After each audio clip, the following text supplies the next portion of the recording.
I'm back. I am so sorry about the last broadcast, you guys.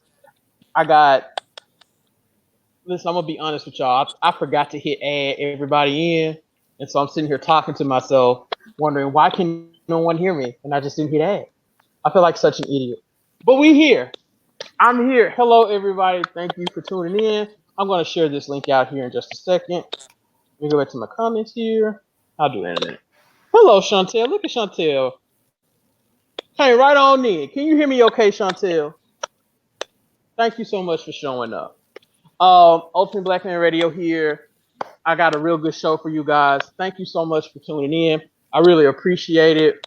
Again, I'm sorry for the tardiness, but again, y'all know I'm using StreamYard and it's new to me. I'm still trying to learn everything. So, but we here. We are here, and I appreciate you guys for tuning in. If you're new here or if you're listening on the playback, I appreciate you for listening on the playback.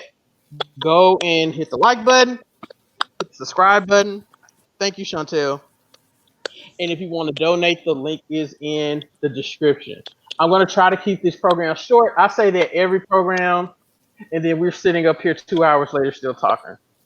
I got guests today though, so I told them I wasn't gonna hold them long. I'm sure they have other things to do, so I'm gonna try to do right.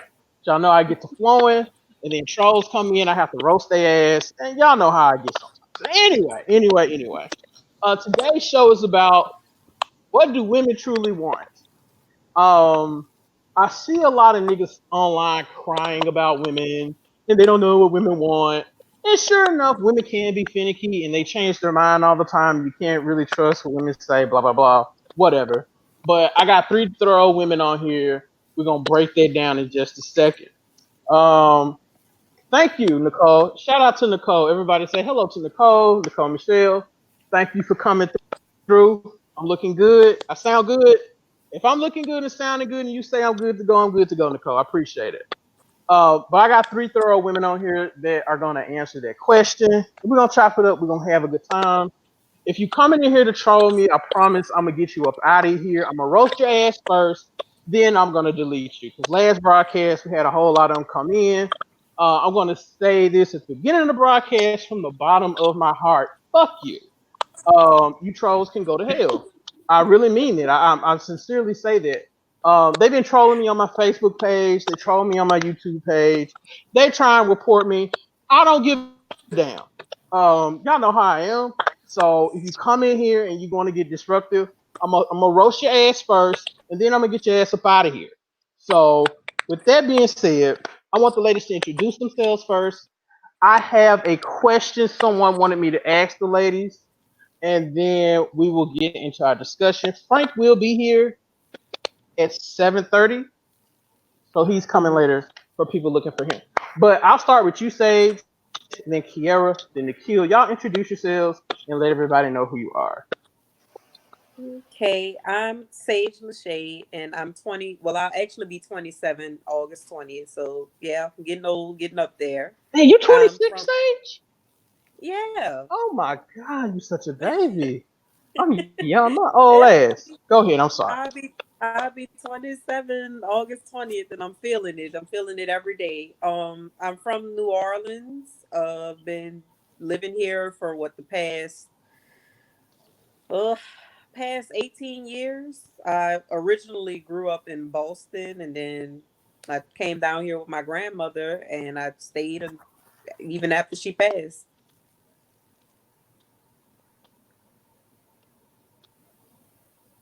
Okay. I didn't know you were originally from Boston. When did you move to New Orleans?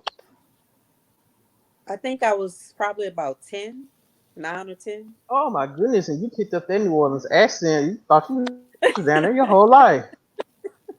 When I first came, I was kind of like okay, but I mean some things I knew because it wasn't like I was foreign to New Orleans because I would spend summers out here with my grandmother anyway, so Right. it wasn't really a foreign concept to me, but some of the terminology and some ways people would say things, I was like, what? But then, you know, you kind of pick up on it. New Orleans, I think if you stay out here for 2 weeks you're gonna pick up on the accent some way somehow. Hmm. Okay, cool. Okay, cool. Interesting. I didn't know that about you. I learned Hmm. something new. You Uh, learn every day. learn every day. Kiara, go ahead, ma'am. All right. My name is Kiera. I am 27 years old. I was born and raised in North Carolina slash South Carolina. I live in Charlotte, so we bounce back and forth between the two. Um, I was just recently married on the 27th of last month. And I have two beautiful kids now, a 9-year-old little boy and an 8-year-old little girl.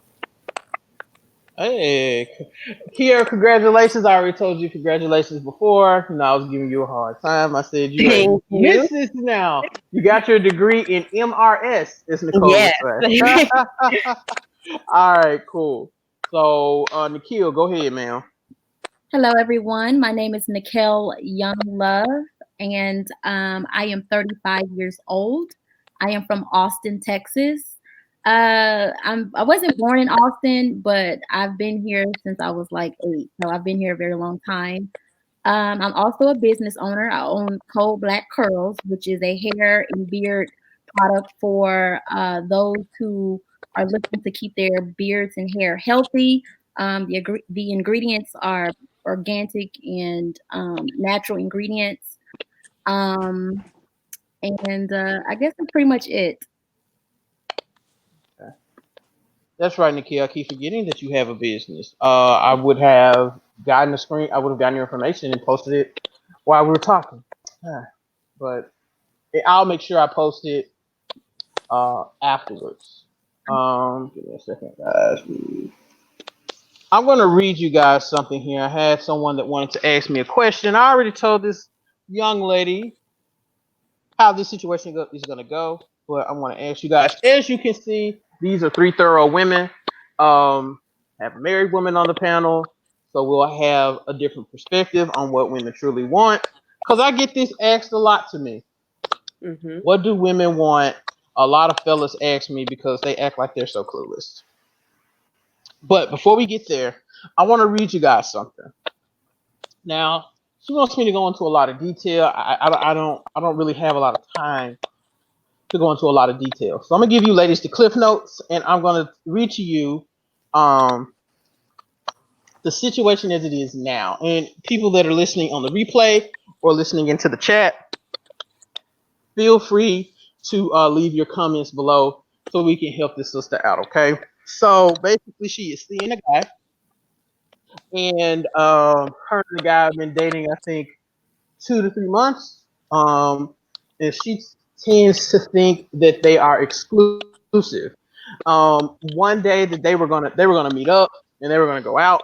But she ended up having to cancel because she was busy. And after that, he was acting a little strange. Really wasn't talking to her. He seemed to be a little upset. So she hadn't heard from him. She was upset about it. But things, I guess, turned around and they kind of started hanging out again. So I get Hmm. this message this morning um, from this young lady, and this is what it says. And we'll start with Sage, Kiera, and Nikhil, and then I'll tell you what I told her what was gonna happen, and we'll just go from there. Okay. So here we go. Um, I asked my guy, who is a mixture of direct and beat around the bush, if we were monogamous with each other. We were together 4 hours Tuesday night, and it was magical. Great conversation. He was open about his growing up and family. Talked about recent depression. Um, they had um, amazing sex, and he said something in mid-stroke and asked her, "Do you belong to me?" Um, she didn't know if this was a serious question or not, and she said, "Of course." Now, here's the kicker, guys. As I was leaving, I asked about him being mine and us being monogamous. His response was that he hardly has time for me can barely keep up with me. How could he have time for someone else? As he ushered me out the door so he could go to bed. I'm unsure what to make of this. Is this just to get me to get off his back? Sage, you go first. What do you think? What I think or what I know?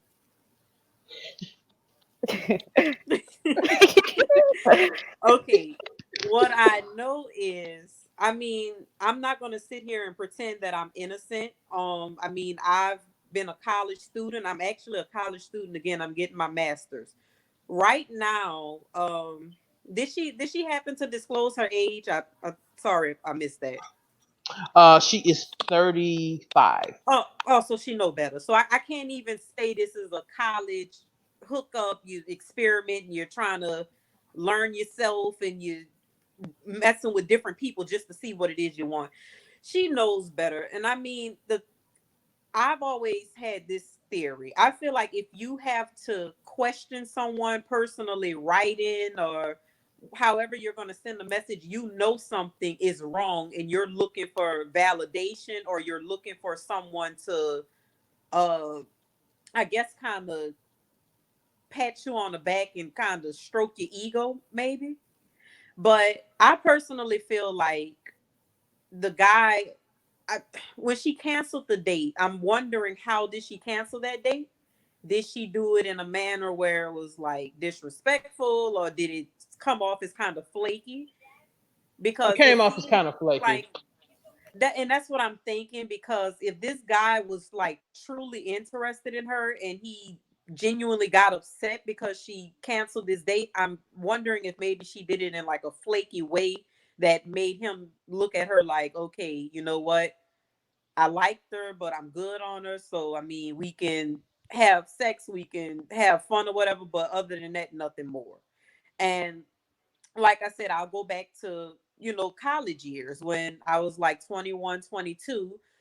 You had your escapades and your people, you may have met someone and you hit it off. Then it's like, okay, you sleep together and he whispers things in your ears, you whisper to him, and then it's like you think about it, and then he's like, oh well, I was in the heat of the moment, I'm in medical school, I don't have time for this, I don't have time for that. And then you have to think about it, before they had sex and when he was planning a date, it seemed okay, I have time for you, I'm making time for you. And now that he got what he wanted, it's like, I don't have that time for you. And I don't believe they were ever monogamous in the first place. They may have talked Uh-huh. about it, they may have hinted at it. But if a guy, this is what I've been told, even by my great grandmother, if the guy does not sit down with you and y'all have that discussion saying we are monogamous, then you're probably not monogamous. And well, they'll probably in it, you're not. Okay. But I just think that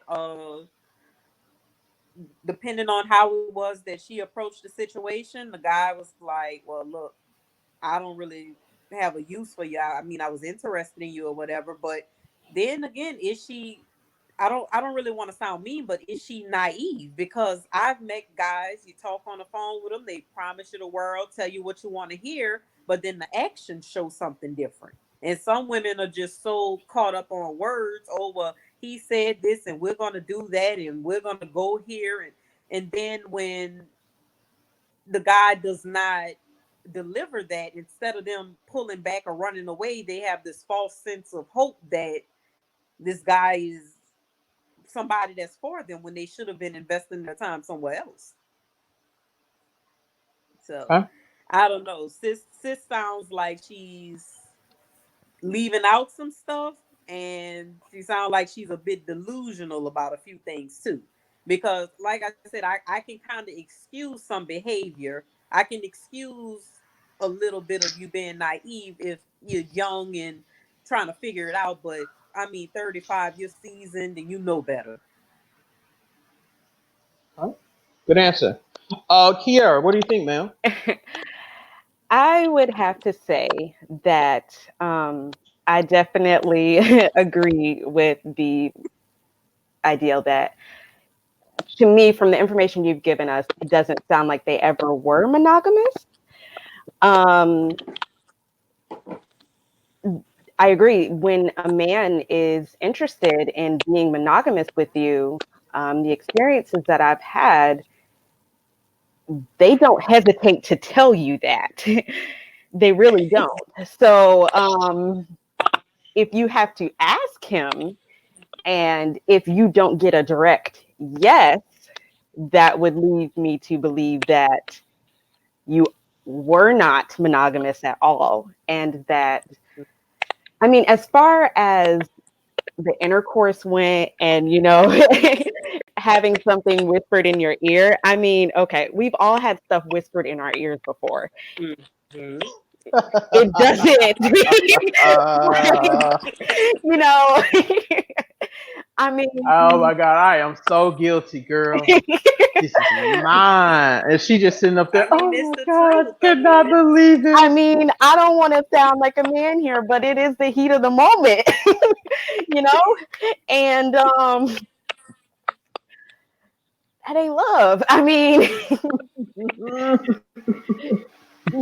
you came over here for 4 hours, it was a good time. It was a great time. We blew off some Yeah, steam, 4 hours. and yeah, we not monogamous. There you go.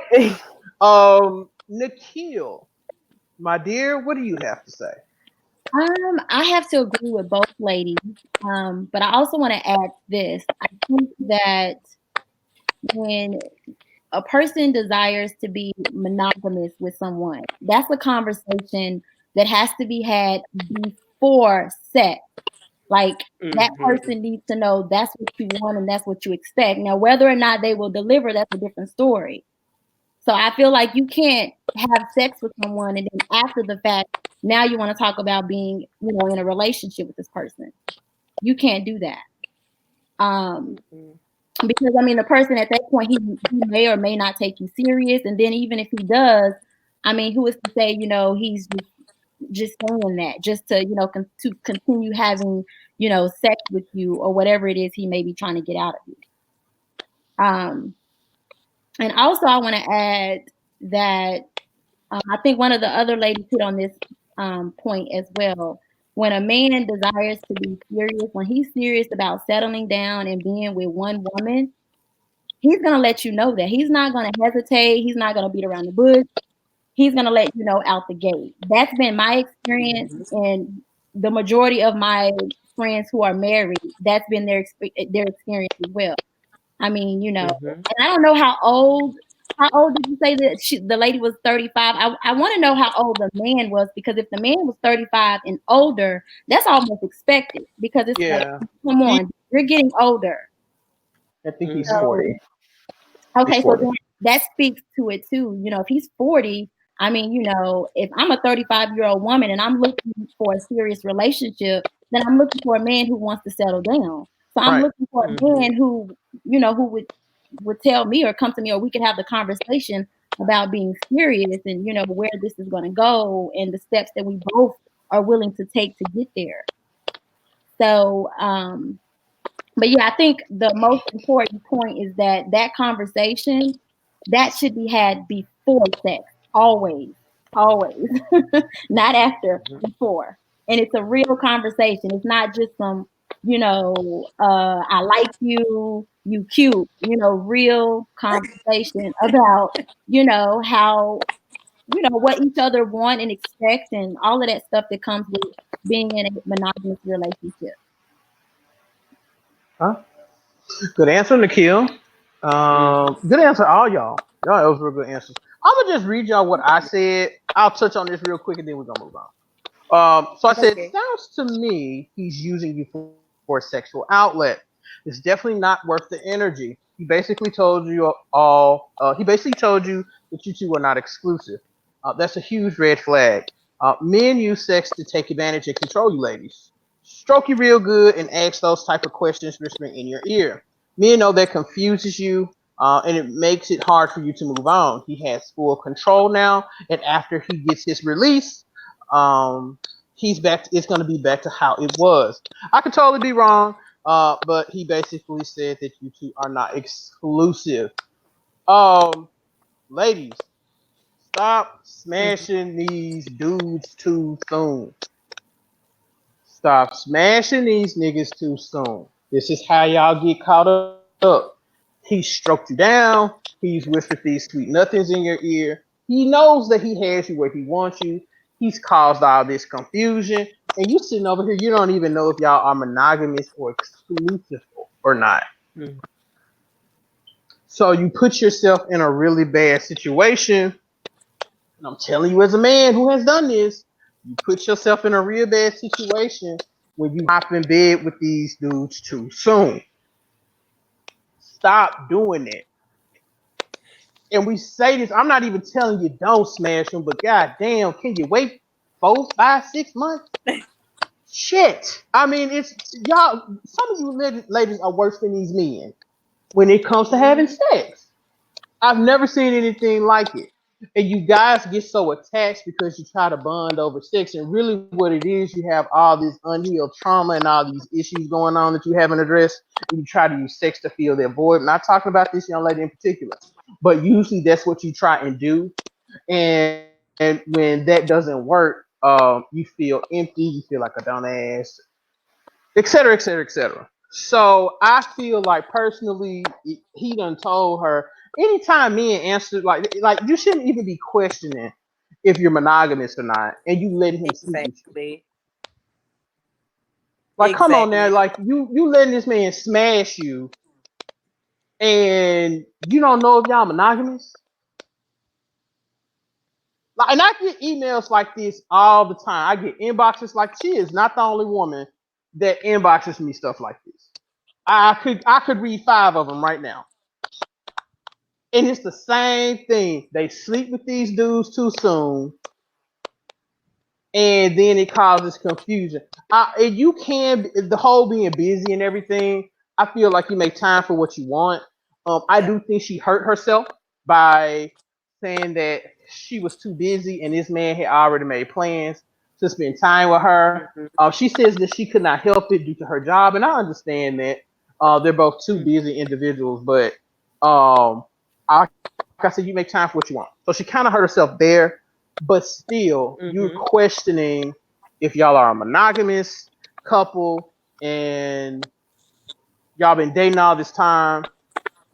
It's a wrap. It's a wrap. You need to charge that to the game, because I don't think he's ever going to commit. A man will let you know if y'all you gonna know by his actions if y'all are monogamous or not. You should not be questioning yourself. So that's I promised her I would do this for her. Did Mhm. you have anything else to add to this, ladies? I'll just say, nowadays, Hold on one second, say nowadays, Frank. I Frank, mean, I'm gonna even Frank, brother. I'm gonna send you the new link. I had to get a new link, so my bad, bro. I'm gonna get you the new link. Go ahead, Sage. I'm sorry. I was saying like nowadays, sometimes it's simple things that women tend to look past that are like red flags. Like you can look at when a guy is taking you out, how often he's taking you out. And I understand everybody's not into like the social media thing or whatever, but I've seen for myself, and not necessarily with me, but with some of my friends and stuff. You've been seeing somebody for a while, you kind of feeling them, and then you're like, oh, well, let's take a picture together or whatever. And this dude is doing everything in his powers to avoid a picture with you. You can't change your relationship status. You're not allowed to mention anything about him on social media, tag him in anything. Like I've seen many women, and a lot of them will troll you. They'll come on your page telling you about this and that, but they can't even post this so-called boyfriend that they're with Mm, or the person that they're monogamous with. There's mm. no traces of someone that they're with. And like I said, I understand that, we keep our lives private to an extent, but it's like you have nothing indicating that you're in a monogamous relationship.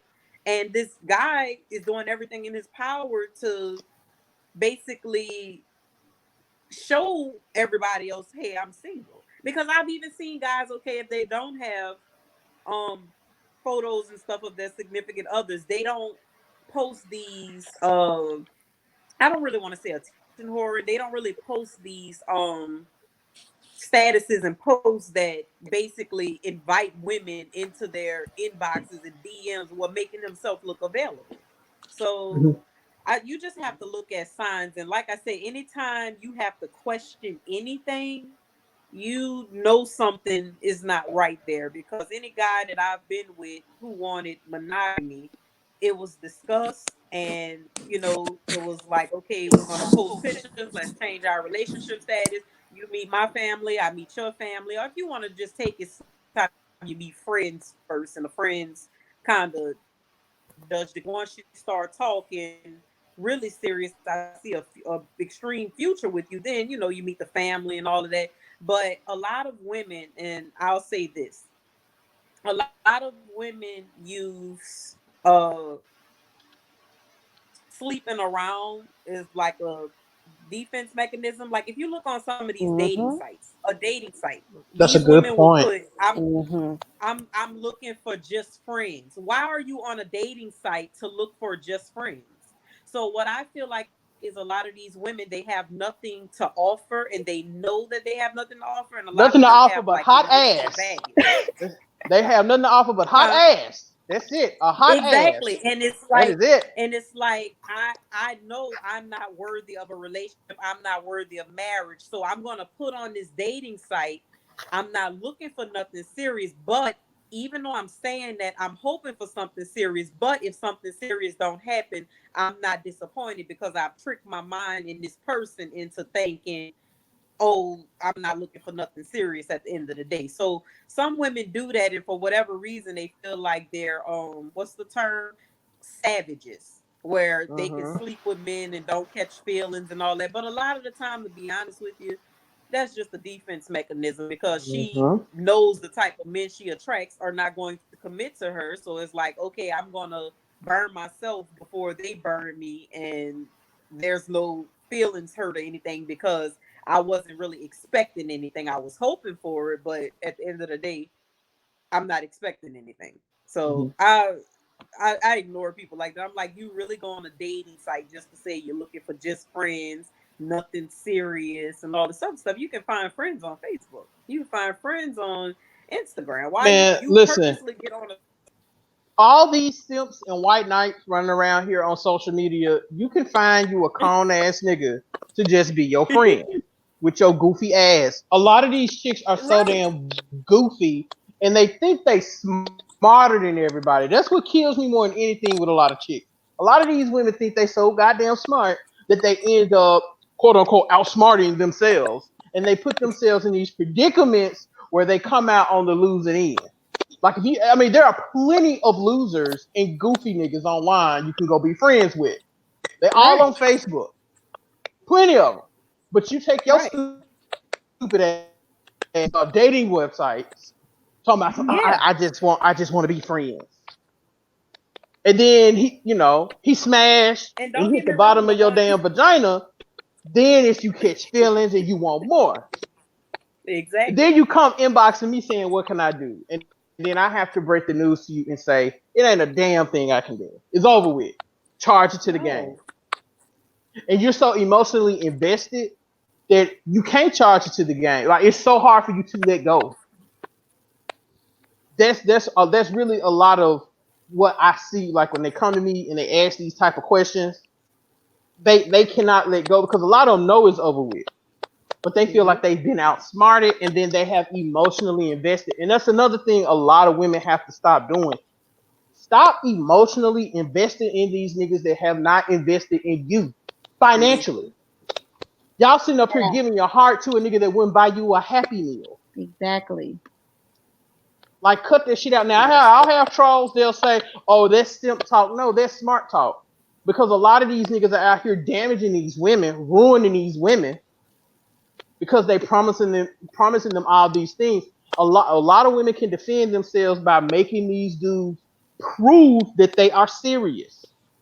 And the way you Hmm. make a man prove to you that he is serious, he has to invest in you in some shape, way, or form. Whether it's time or date, something along those lines. Y'all sitting up here in love with a nigga that can't buy you a goddamn Whopper. That don't make sense to me. I mean, you got all these dusty I've ass niggas heard women. online with babies all over the internet, and they sitting up online talking about some they ain't gonna take their woman to Chili's for the 2 for $20. Like, come on now. Mm-mm. And I've heard situations, sadly, and I mean, it's women that I know personally, and it's so sad. Oh, girl, well, I just messed with him because the sex good, or because of what? Like, why are you even aroused by somebody that does not have a job? Like serious, they'll be like, Man, oh well, he has good sex. He did. Why is he allowed to sleep with you with no job? Why is he allowed to touch your body with no job? When he and said that he had no job, why did you not stop talking to him at that moment? I mean, But they you have tell women a lot that, of chicks that you don't have a job, she's gonna sleep with you the first night.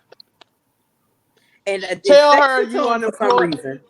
Tell her you unemployed and you got a criminal record and the draws are flying off. You stop. It's You need a so place to sad, stay. and it's and Right. you would think that it's the hood rats and stuff that's doing it. No, professional women. Oh, I have 30 PhDs and I speak 50 languages and my net worth is this. That's the ones that's sleeping with the thugs and stuff. You will be surprised how many girls I go to school with right now. And I'm at Tulane, and it's a very prestigious school. You'll Very be good surprised school. how many girls grew up in upper middle class homes, wealthy homes. Parents are lawyers and doctors. They've been to the best schools, have the best education. They're set for life. They will go find the dustiest thugs off the corner because they want a thrill. And then the next thing you know, she's in a student clinic, pregnant, trying to find resources to either have an abortion or hide the baby from the parents and all of that. And it's like Mm. you have the potential, like they're good looking girls, you have a lot to offer, but you go let Bobo off the corner that sell drugs all day invade your body talking about, Mm. oh, he's just fun and oh, I'm having a good time, when you have these guys. Because Tulane is different schools. You have the engineering school, you have the school of medicine, law school, public health. It's a bunch of schools, but we kind of like into one. You have all these guys stuff on with them. They don't have kids, and if you want a little twist on it, you have a lot of guys that came from the hood, but they say, you know what, I'm gonna make something of myself. So if you're looking for that little flair because you don't want the uppity guy, I get that. But they will go find the worst of the worst and Mm-hmm. expect the best from it. And I don't understand that at all. Right. I want you to keep Because that I thought mean, too, Bobo on Sage. the corner, you do nothing Keep for me. keep that thought because that actually goes into the topic of what do women truly want. So you hang keep that thought right there. Um, Brother Frank, can you hear me, brother? Yeah, I can hear you, bro. Hey, good to have you, everybody. This is Frank. This is the other half of the YouTube channel. You want to touch on some things we discussed here, Frank? Sure, I can do that. So, I mean, I was just listening in, man. You know, Sage was cooking. You know what I mean? Yeah, man. So, yeah.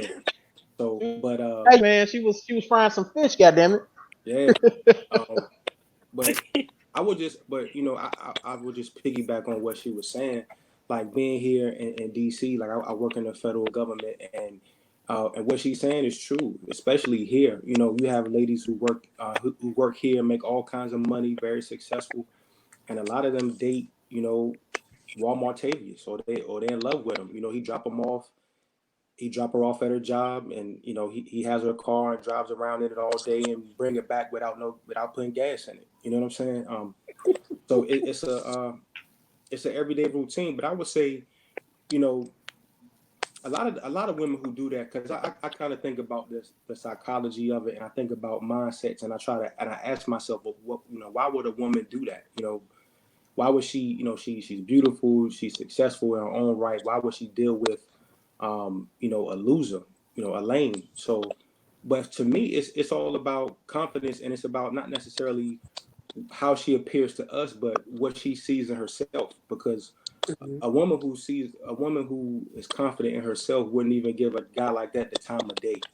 So so she's not really confident in herself, and she understands that. Look, maybe she feels like, what do I have to offer to a quality man? To a dude that's not doing anything. I'm great. You know what I mean? I'm God's gift to a brother like that, because he don't have nothing going for himself. Just me with a degree and a job and a Honda Civic. Like I'm everything for a guy like that. You know what I'm saying? But to be in the presence of a man who's doing his thing, whose money's right, and he's doing everything he's supposed to do. What do I bring to the table? And if she doesn't think she brings anything, then it's natural for her to kind of date down to make herself appear better than what she feels like she really is. So That's good. That's I good agree stuff, with Grant. that, and might I add too, sometimes with women, and it takes maturity to realize this. Sometimes with women, especially like I said, when you grew up in a good family and you've been given advantages in life, for some reason, it's always the opposite effect, because it's like those women, they want this thrill, they want something they never had for some reason. Mm-hmm. And I can speak personally for me. My situation, I basically grew up with my parents were not married. They were kind of just like messing around. And at one point in time, my dad was like a big time drug dealer and all of that. So the fact that I grew up basically in a broken home, and it took for my grandparents, my great grandparents, to instill certain morals in me, certain values in me, I knew looking at my father, I did not want to date anybody like that. I did not want a man like that. So naturally, when I started dating, I'm looking at the guys who everybody else consider cornballs. I'm looking at the guys that I knew he's a geek in school, and nobody pays him any mind, because I can look at certain things and be like, okay, this is something you can tweak, you can fix this. Okay, he's darky, the way his clothes look, this, that, and the other.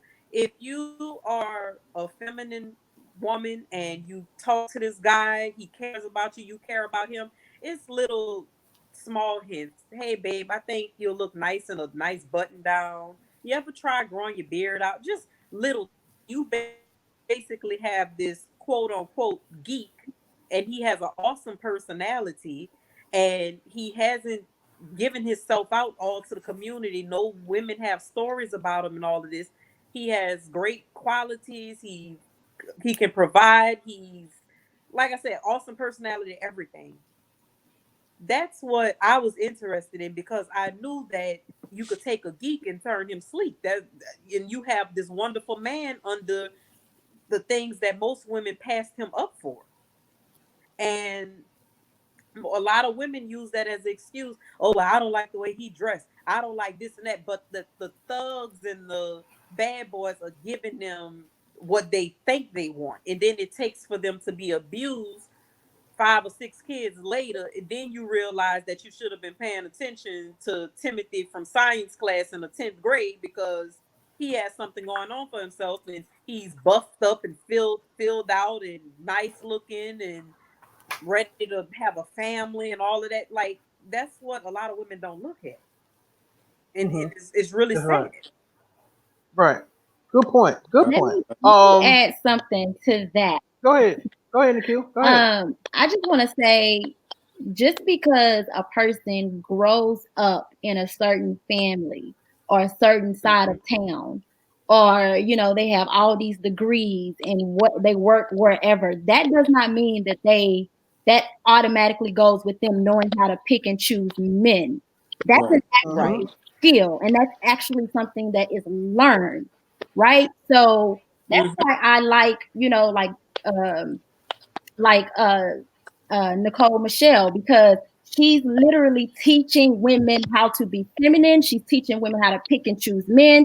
If you don't have that, it doesn't matter where you grew up at. It doesn't matter if your parents were married for 30 years. Yeah, you may have seen them be married, but that doesn't necessarily mean that your mother or father, taught you how to pick and choose men, because they could be teaching you a bunch of the wrong things.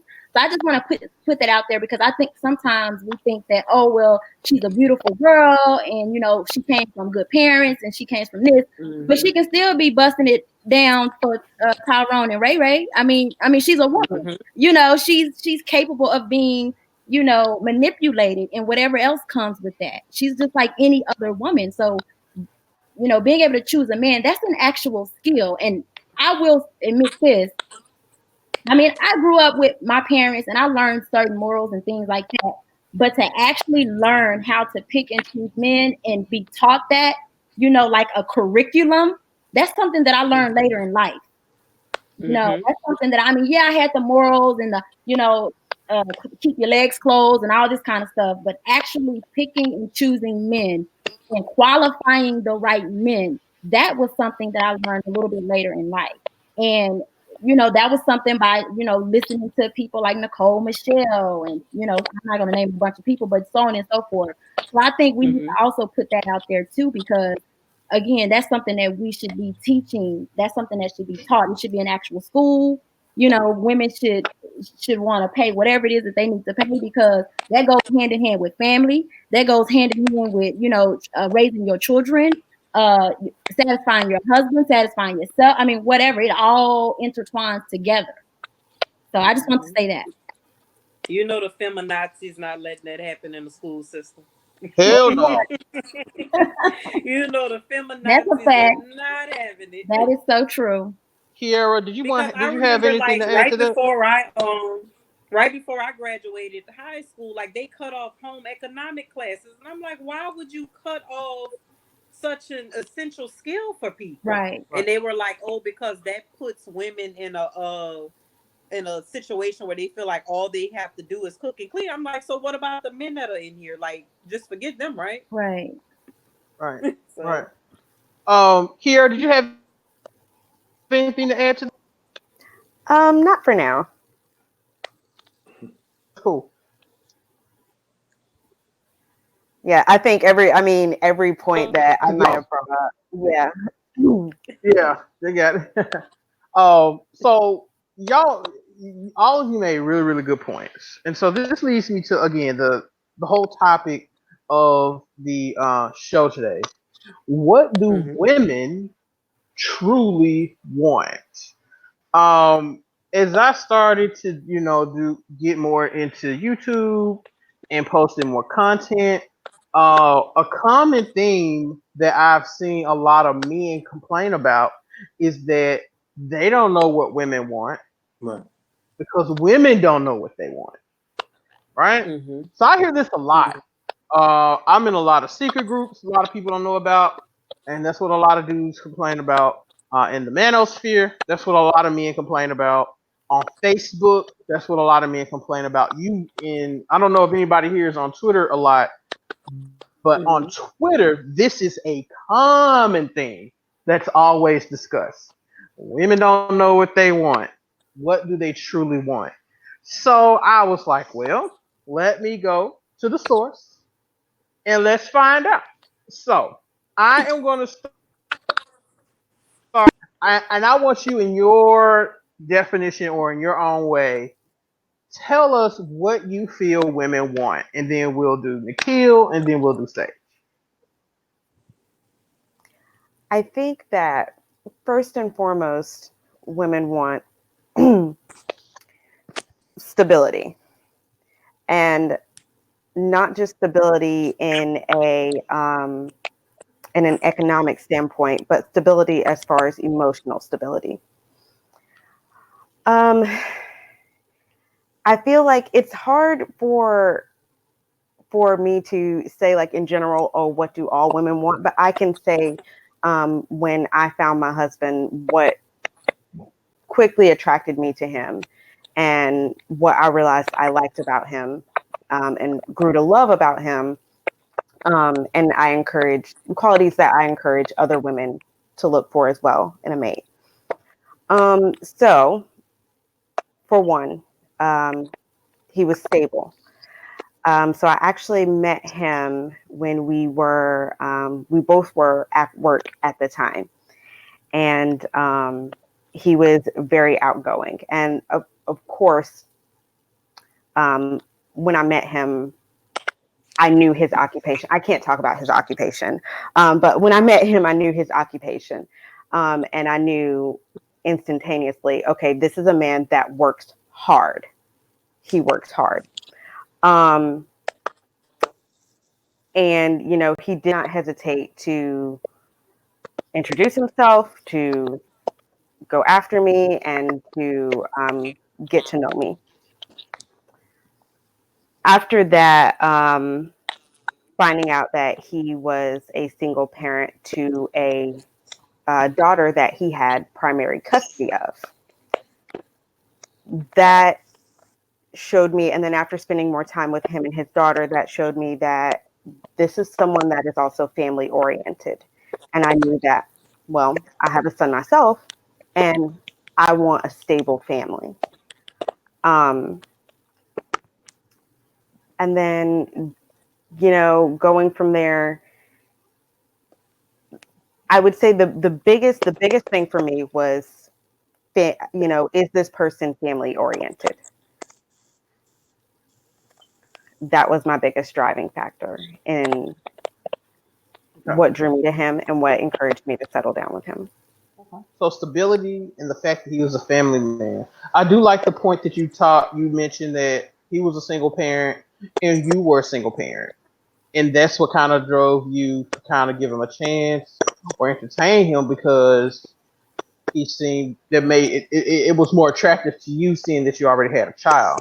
What I tell a lot of women that come on these platforms, I remember I was on a panel one time on the Cova Shell's channel, and I said women with children need to date men with children. I said that, and all hell broke loose. Mm-hmm. And I've told people before, a lot of the main reason women, in particular black women, don't like to, when they have kids, they don't like dating men with children, is because they want full access to that man's funds. 100%. And they also feel like if there's another woman around, she does not have 100% control. So I often tell you single moms, y'all want to sit out here when dudes are kind of bashing, y'all like, well, what can we do? Well, first thing you can do is look for men that have children.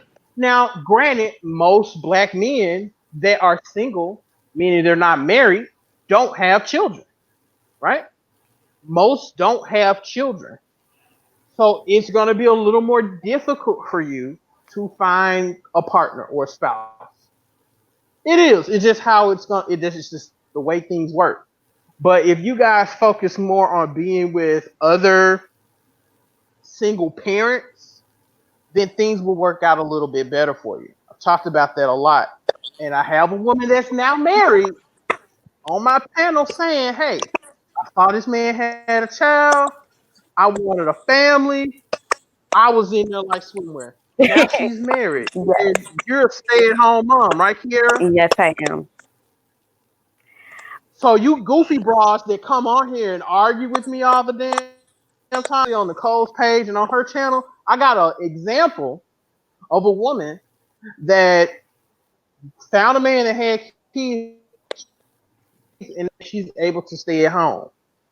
For you bras that get hot on goofy gas, you selfish chicks. So there you go. And I will say, I do want to go more into detail about when I say stability. So basically, I'll explain this because I hear a lot of women that say nowadays, oh, well, I want a man that, you know, makes this amount of money. You know, he has to make 6 figures, or, you know, he has to work in this type of industry. I hear that a lot. And that wasn't particularly my want. So, like I said, when I said I want stability, what I meant was when I met him and I saw his occupation, I knew, okay, this guy isn't necessarily making bank. You know, he's not rich. He's not making 6 figures. But what I was able to see through the time that we were dating, and then once the children were introduced, and to see how, you know, his household ran, even though he did not make that exorbitant amount of money, to see the way that, you know, he budgeted and the way that he directed that through his household to make his household function, you know, that was really attractive to me, to see that, you know, that resourcefulness. And then when we talk about emotional stability, and I know that you said a lot of women fear when they date men that have children, oh, is there going to be another woman involved? When I say emotional stability, what I mean is, so for instance, you know, when you're dating someone with kids, eventually you're going to come in contact in some way or form with communication of the other parent. Right. So watching how he communicated with the mother of his child, even though, you know, he had primary custody, and seeing how respectful and how streamlined it was, that also showed me, okay, this is a man that is, you know, he can be very rational. He can be, even when in situations where typically emotions are running high, he can keep it calm and leveled, and he can make sure that, you know, all these instances, they go over without a hitch. Right. So yeah, so through those instances, I was able to see, you know, how he is as far as how he feels about his family, and how he is able to manage his emotions, um, and yeah, manage those things when we're dealing with the parents of our children. So What a lot of black women need to understand is, just because you still laid up with your baby daddy doesn't mean the next woman is.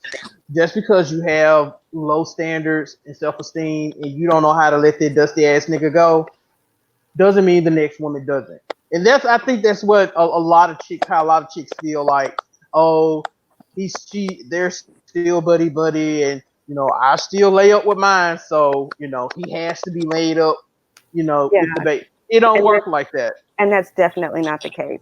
And Right. women, like I said before, should also understand that just because a man has a child, and he's not a six-figure salary maker, doesn't mean that he can't provide a good life for Fact. you.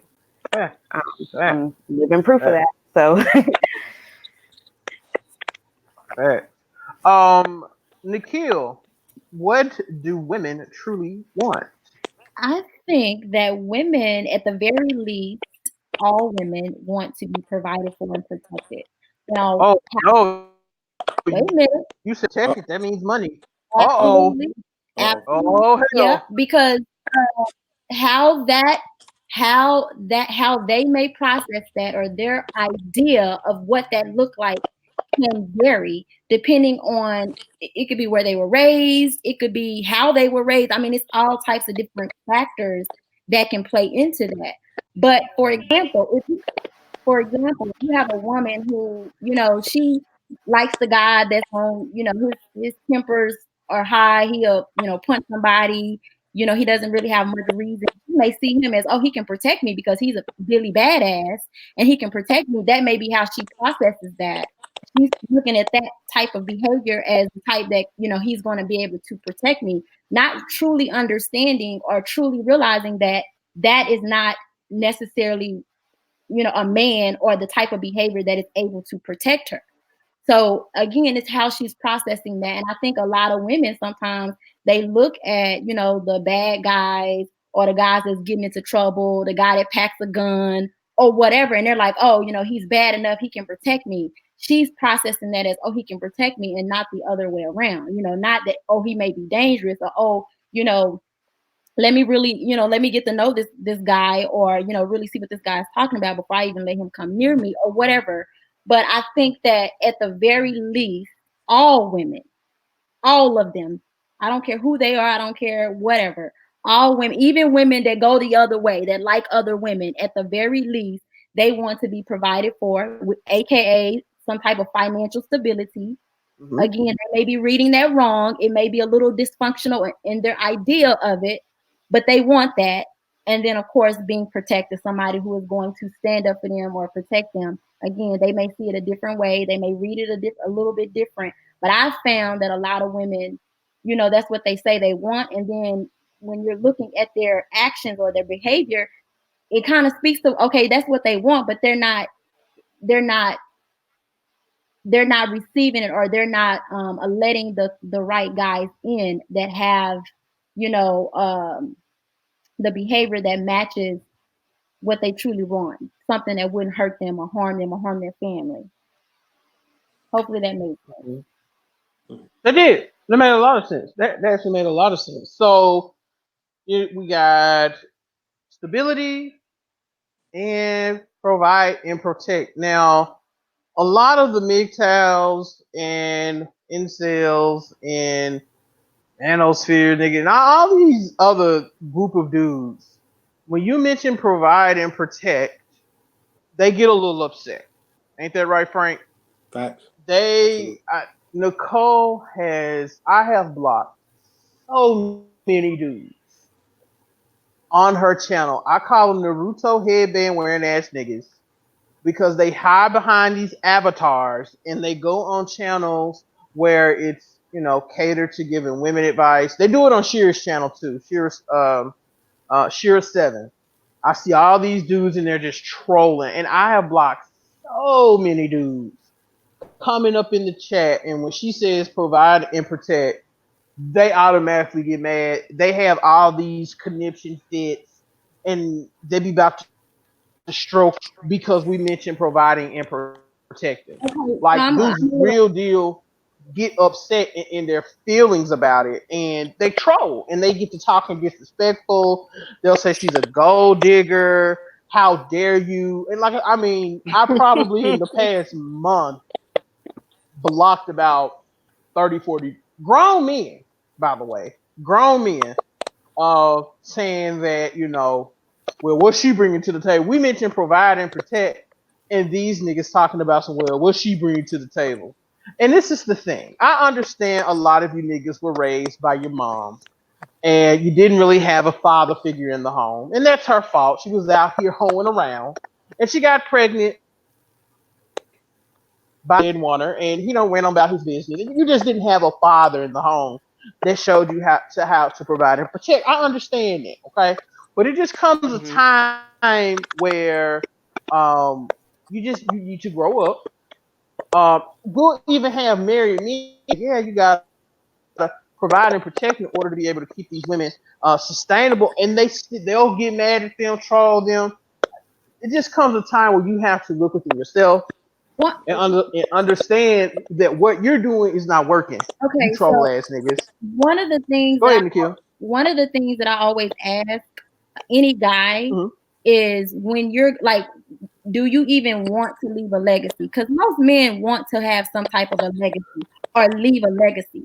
The only way you can actually leave a legacy, that means when you are dead and gone, what you leave after the fact, right? If you are going to leave a legacy, that means you have to have children, you have to have seeds, you have to leave it in something so that you're able to pass it down. You can't pass down something if you don't have children, or if you don't have, you know, if you don't have somebody or someone to pass it down to. So if you're gonna have children, that means you got to pick the right woman. You can't. I mean, I guess if you want to just be out here having kids with just any old body, then you gotta prepare yourself to have the drama and everything that comes with that. Right. So I don't understand how providing and protecting, which equates to me to family, right? So you're providing and you're going to protect your family, not just yourself, but your family. A family is a woman, a man, and children, right? Right. And then if you desire to leave a legacy, that means you want children. That means 9 times out of 10, most men want to leave a legacy. So again, it all circles right back for me. Like, to me, that should not be something that is so far-fetched. If you want to leave a legacy and you want to have children, you're going to have to provide and protect. And that means that you have to screen and pick the correct woman. It's just that simple. A lot of dudes live in Neverland. They never want to grow up. And you have these grown men. You know, I made a roast last week about some dude sitting up trolling me for whatever reason. You go to their page and they'll have one profile picture up, and then it's nothing else but cartoons. Cartoons. No, It's a grown ass nigga right now, ladies. no. I'm dead serious. He gets upset too. He's probably gonna mention me having these women on the panel. He's gonna be so pissed. But you have these grown ass niggas, 36 years old, this grown ass man sitting up talking about some he not going he it's gonna be 50-50 in his house. He ain't paying for no dates. He ain't protecting and providing for nobody. Giving other niggas this badass advice. And he's sitting up here, you go to his profile picture. He got wrestling figures all on his profile picture, WWE championship belts, Madden, NBA 2K, all this goofy shit. You know what I'm saying? So a lot of these dudes too, they just don't want to grow up. And if black people are gonna survive, I said this on a post one time on Facebook. We gotta have a community, and a community is nothing but families. And these niggas are so hell bent on staying children and enjoying all these dumbass trinkets that they have that they're willing to put their lives in danger instead of growing up and actually building something. The reason we're victimized by the police state and white supremacy in this country is because, for one, men and women can't get along. We got to start getting along.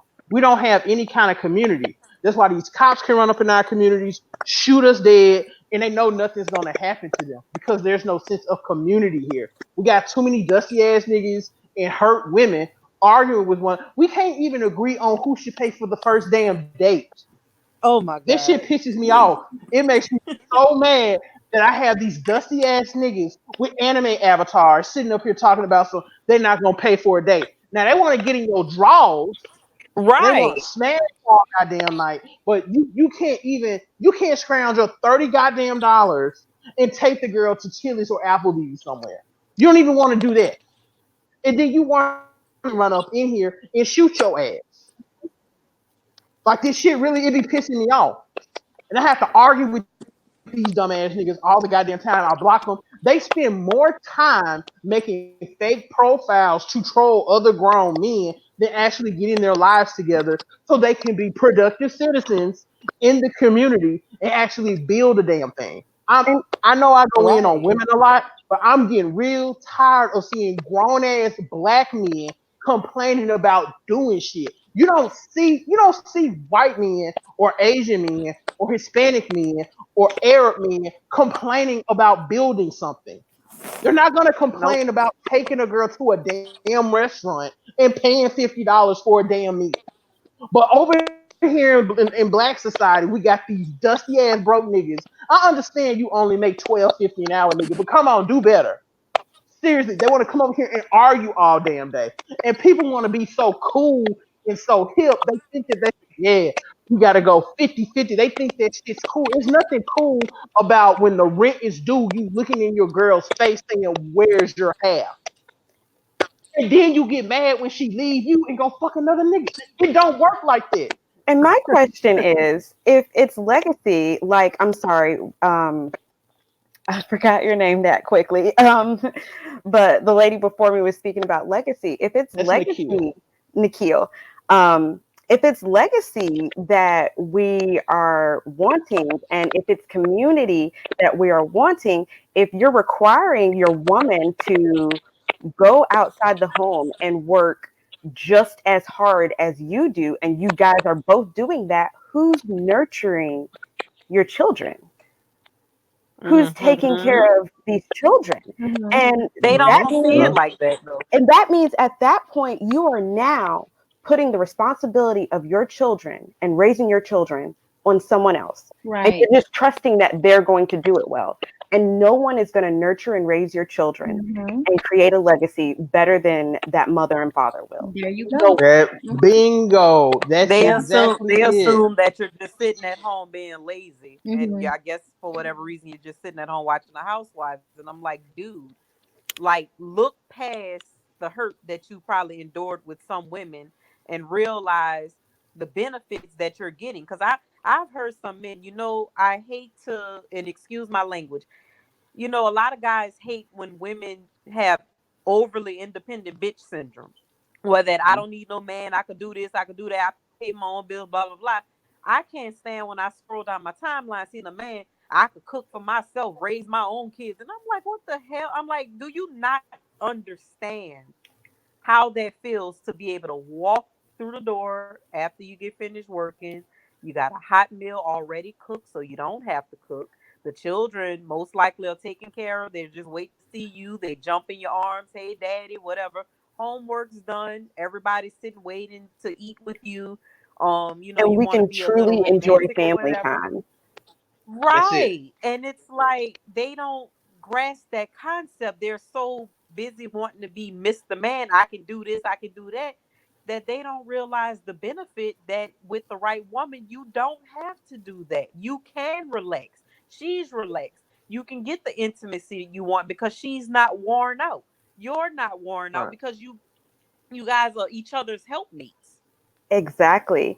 And just a testament to what happens when you take that responsibility of providing off of a woman. So, for instance, beforehand, I was a registered veterinary emergency nurse. I Mhm. worked really, really, really long, really hard hours. Oh yes, yes, And yes. I did We all do. overnights. And his schedule is all over the place. So before we moved in together, because we didn't move in together until basically we were engaged, but before we moved in Mhm. together, um, our daughter, she was, because I worked overnights, the way that we had to bounce around childcare with the kids was absolutely ridiculous. So a few people in his family would bounce around childcare of our daughter. Um, and not surprisingly so, during that time period, she had a really, really rough time in school. Mhm. When a child doesn't get to sleep in their own home every night, when they don't get to have Mm. their mom and their dad go over their homework with them every night, when they don't get to have that, hot homemade meal from their mom and their dad every night, it really does make a huge impact. The biggest impact was in her reading. She started off the school year at a level, I believe it was like a level C. By mid-school Mhm. year, when I moved in and began staying home, she was able to get all the way to a level J, which was Mhm. then at her grade level. Mm. And Mm. so to see that amazing improvement in that short amount of time, we were like, we knew right then and there, okay, we made the right decision, and this is what we're sticking with.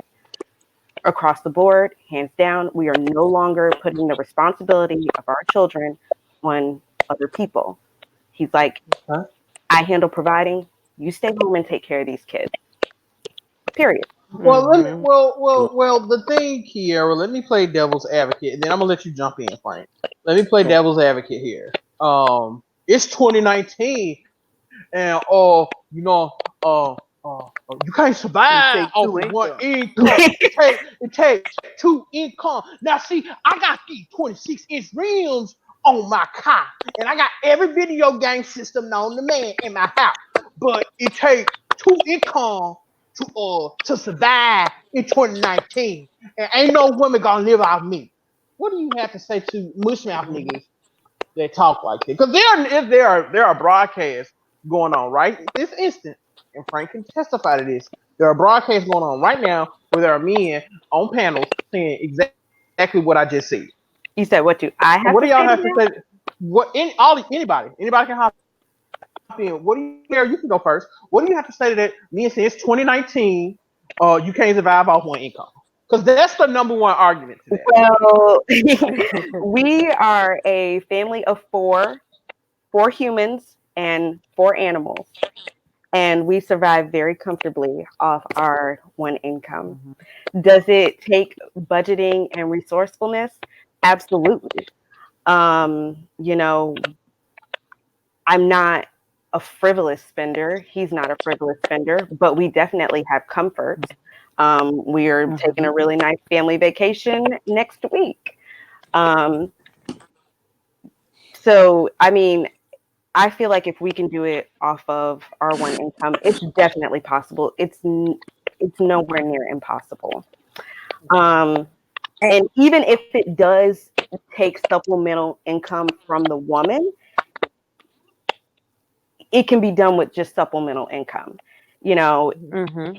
And a lot of times, especially in today's day and age, for a lot of different women, especially women that have their own businesses, that doesn't even take going outside the house. Mhm. Mm-hmm. So Mhm. there's so many different ways around that. So, because I look at it like this, I'll use you women as an I agree. example, and then I'm gonna let Frank hop on, and then Sage. I look at your skill Okay. set. So Nikhil has she's a very strong personality, right? And she's had posts to go viral. I think YouTube a way for Nikhil to make money if when she gets married and she starts having children. But you guys need extra income if she begins to build that platform now. That's just a way for her to make extra money. I'm just speaking in general, okay? As far as Sage goes, Sage likes to cook, right? So Sage, if money gets tight or we need a little extra income, or I want to send the kids to private school, I mean, catering is really big now. All these fancy food Mm-hmm. plates are really big now. She's from New Orleans, so everybody in New Orleans can throw down. That's something that she can do Mm-hmm. on the side. Kiara, you are That's into exactly what I do. um, right, fitness. So if you wanted to make a YouTube channel about fitness, you could. If you wanted to do fitness consulting, something like that, that's something you could do on the side. See, niggas are so uncreative these days that they're not thinking outside of the box. They're just so linear. She has to go to a job and be in her masculine energy and, be around and have to fend for herself. Then they want her to come home after she's been in that masculine energy all day and all of a sudden be feminine. And it just really don't work like this. So a lot of brothers, you have to encourage your lady to think outside of the box and find different ways to bring in extra income until you get to that point where you're making your six figures. But it's men out here making Mm-hmm. six figures still running around here talking about you need more than one income. So, um, Frank, go ahead. Okay. So it's a lot of things I want to say. So I'll start off with the whole MGTOW red pill movement. I would just say to them, I don't really give them too much time or energy because with their mindset, what they're really telling you is that they're telling you one or two things. They're either saying, I don't want a good woman, or I don't have the ability or the desire to take care of a good woman. That's really what they're saying. You know what I mean? Hmm. What what they go after is they go after the chicks that the females that they wanted, when they were in high school or college, who curved them for thugs. And so they still have a desire to be with those women, and they have a desire to do to them what they did to him. You know what I mean? So that's where the whole 50-50 comes in. I'm not putting any money up. And I've said it before on previous lives.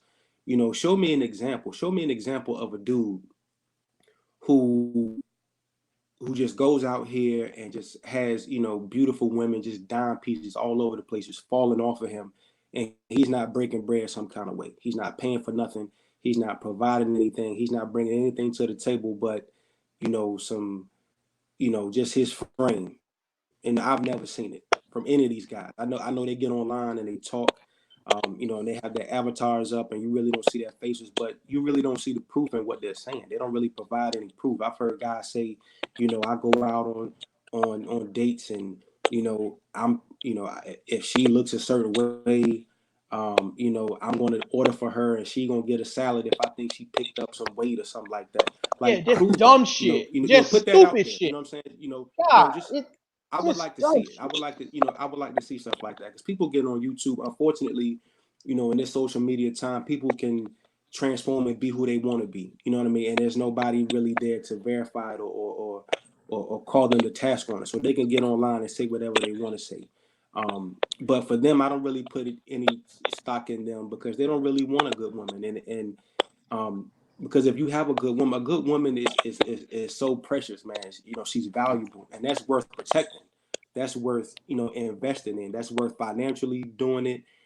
Right. You know, physically, emotionally, all of those things. So, you know, if you're not willing to do those things, what you're saying is that you're not willing to have a you know, a quality woman, a feminine woman. Perfect. I like that. Sage. What What? do women truly want?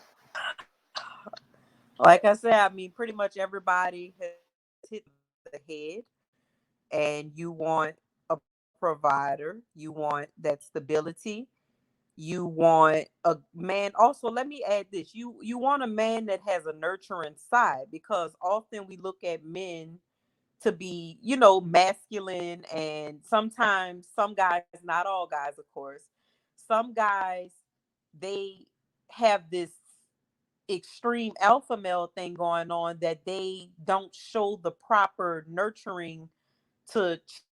And you know, sometimes I've seen the dads, they don't hug their sons certain, they think it's uh homosexual to kiss their sons. And you know, if something happens, it's I feel like there's a time and a place for coddling, and then there's a time, get your butt up, come on, we're not about to do these baby games.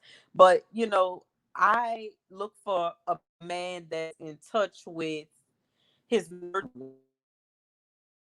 some of the points that one of the speakers said. I'm sorry, I couldn't remember who said what, but one of the points that she brought up, and you guys were saying about the it takes two incomes and blah blah this and that.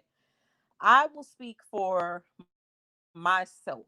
I was engaged 3 years ago, and when I met my then fiance, he was only making 40,000, and the apartment that we were living in was like 698, and he had a vehicle. I had like a supplemental job because I was a full-time student, so I had like a little caregiving job, and I think I brought in like maybe 450 every week or whatever.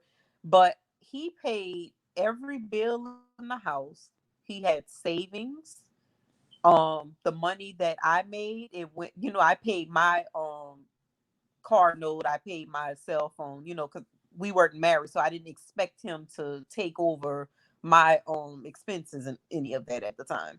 So I paid for what I needed to pay for. I had savings, he had savings. And again, this was with basically under $50,000 income. We also didn't have any children, so of course that played a huge factor in it. And that was really his salary during his internship, because he was an aerospace engineer. So once he finished up the internship, that's when he started making 265,000 a year, or something around that range. Yeah, I was gonna say So he an aerospace Yeah, engineer. He yeah, it's was got to be up there. Yeah. yeah, he he made was some. banging. He was making bread. So it was like we had already learned how to live under 50,000. So when he did make the big bucks, it was like, okay, we didn't even know what to do with most of the money half of the time. It like strictly just went to like savings and wedding and a house. And then unfortunately he ended up passing away. He had a thyroid condition that went undiagnosed until it was basically too late. Mm. And my current situation now, I'm not sure if you guys are aware, Gabe, I'm not sure if you are, but Ken and I, we decided to mutually separate. And Oh, I didn't know. uh Wait, this is hold on. Damn, Sage, how you gonna come on my show and break this shit to me? God damn. I'm sorry. That's and so Okay, okay. it Pause. it Why? because I feel like him providing and getting into a situation where he would be the sole provider along with some of the issues that he had, I felt like the relationship, we couldn't work it out because we split up before and then we tried again. And during this time, I'm gonna take accountability for me in the situation too, because it wasn't just him. It Okay. was some signs that I should have picked up on, and some signs that I should have said, okay, well, maybe he is not ready for a serious relationship. But everything was fine during the dating stage. Everything was fine. Even when we first moved in. But then at the time, I suffered a job loss. Now he always did pay the bills, and he always did, play the provider. But when I lost my job, because like I said, I understand it's frowned upon to live together before marriage And and I was just all about of to this say, good stuff. stop moving in with these niggas before y'all get married. Y'all gonna learn Right. the hard way about their damn shit. I talk about Right. Mm, that too. Stop So moving in with these men before they commit to you permanently. Stop it. mm. and so, Don't do that. that's what I said. I'll take accountability. I'll take accountability for where I screwed up too. So we Okay. moved in, everything was fine. It was when I lost my job. I was taking care of my responsibilities. And like I said, he put the roof over our head and everything, Okay. food in the kitchen. So it was when I lost my job, and he basically said, okay, well, I'm gonna look out for your car note, insurance, all of that good stuff until you get back on your feet. So I was actually kind of against it, but he was like, no, let me help you. You help me with my kids, because that's the other thing. He has two children. Mm. So I basically left the apartment that I was living at to come move into the home with him. So I basically kind of got myself into the stepmom role, not intentionally, but it was like his kids grew on me, and then it's like, okay, this is the least I can do to help this man out. He's helping me out with so much. And his son with his ex-wife, like, she's basically a deadbeat. She doesn't really interact with the child, maybe once or twice a week or something, but she's dropping them off by the sister. So I was the one teaching him how to read, how to write in cursive, how to count, how to add, how to subtract. That was on me. So I'm like, that's the least I can do, helping him out. But the pressure came because I think he was established enough for himself But not for a wife. and his kids, but not for a wife. And that's okay. And that's a sign where I should have said, okay, what is it that we're doing? But it kind of dragged along until he basically had a breakdown. And I'm like, what's the matter? And he's like, it's just killing me. He's like, I don't, after I basically had to take over your bills and stuff, is like, I'm not seeing any more of my money. I'm not seeing any savings. I'm not seeing anything. So it kind of put him in like a check to check position. And I knew that I never wanted that type of partner that we're check to check. It's okay. I can go without luxuries. I can go without the materialism. I don't care about that. But when it gets to a point where we don't even have enough for like certain necessities, or we have to compromise certain needs and certain wants, that's when I become uncomfortable. And even still, I went back to work, but it still wasn't this high paying job that I had Before. in loss. Hmm. Yeah, but it was enough to put us in an okay place. But then I felt like I was provided for to you're relying on me. And that's Mm. when I no Mm. longer feel protected.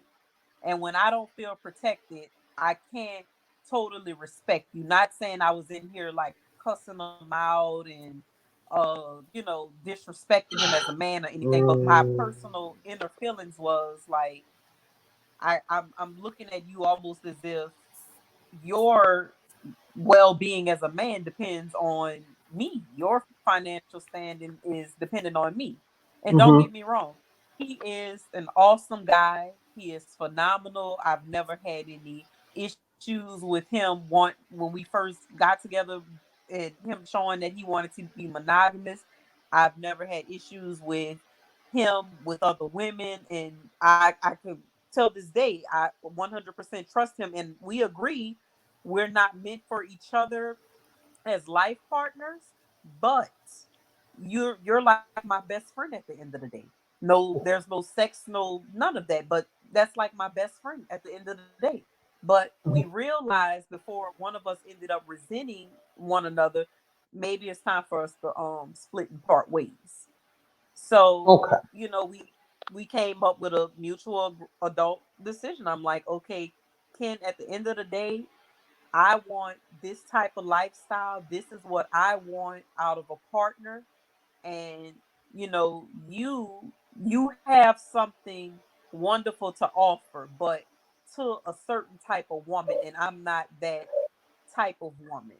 Mm. Now his ex, believe it or not, like his ex, that's the type of woman that he needs, because she was kind of in that same position that he was in. Like she has a daughter. The daughter, I think she has like autism or something, like a mild autism, and basically she had no father for the daughter. So I don't want to sound cruel when I say this. She kind of has had to adapt to whatever it is that he was asking for and kind of meet him halfway. Me, on the other hand, I don't have children, and I didn't have none of the baggage that he had. So it was kind of like your you have to win me over. Like I'm the catch for you. And I made a list one day, and this was how I knew it was time to just like part. I made a list to see how he benefits me and how I benefit him. And honestly, my benefit for him outweighed what it was that he was doing for me. So it was just a mutual agreement. Hey, look, this isn't going to work out. And he had his moment where his feelings was hurt. I had my moments where my feelings was hurt. Because like I said, it's always hard when you know this person is wonderful. You know this person is great, but I also felt like he didn't have that motivation to do better for himself. It's like, okay, I'm fine with working for the fire department. I'm fine with my extra side job. I didn't feel like he was business minded, and he Sage, wanted what did to. he do for a part-time job on the side? And then I want Frank to speak to Oh, this because he's married, and oh, then I want Kiera to speak to it too okay. because she's married. But He what did worked. he do for a side hustle? He worked. If you can Um. share it, if you can't share it, I Yeah, understand. yeah, I'm yeah. just trying to prove I a can point. share it.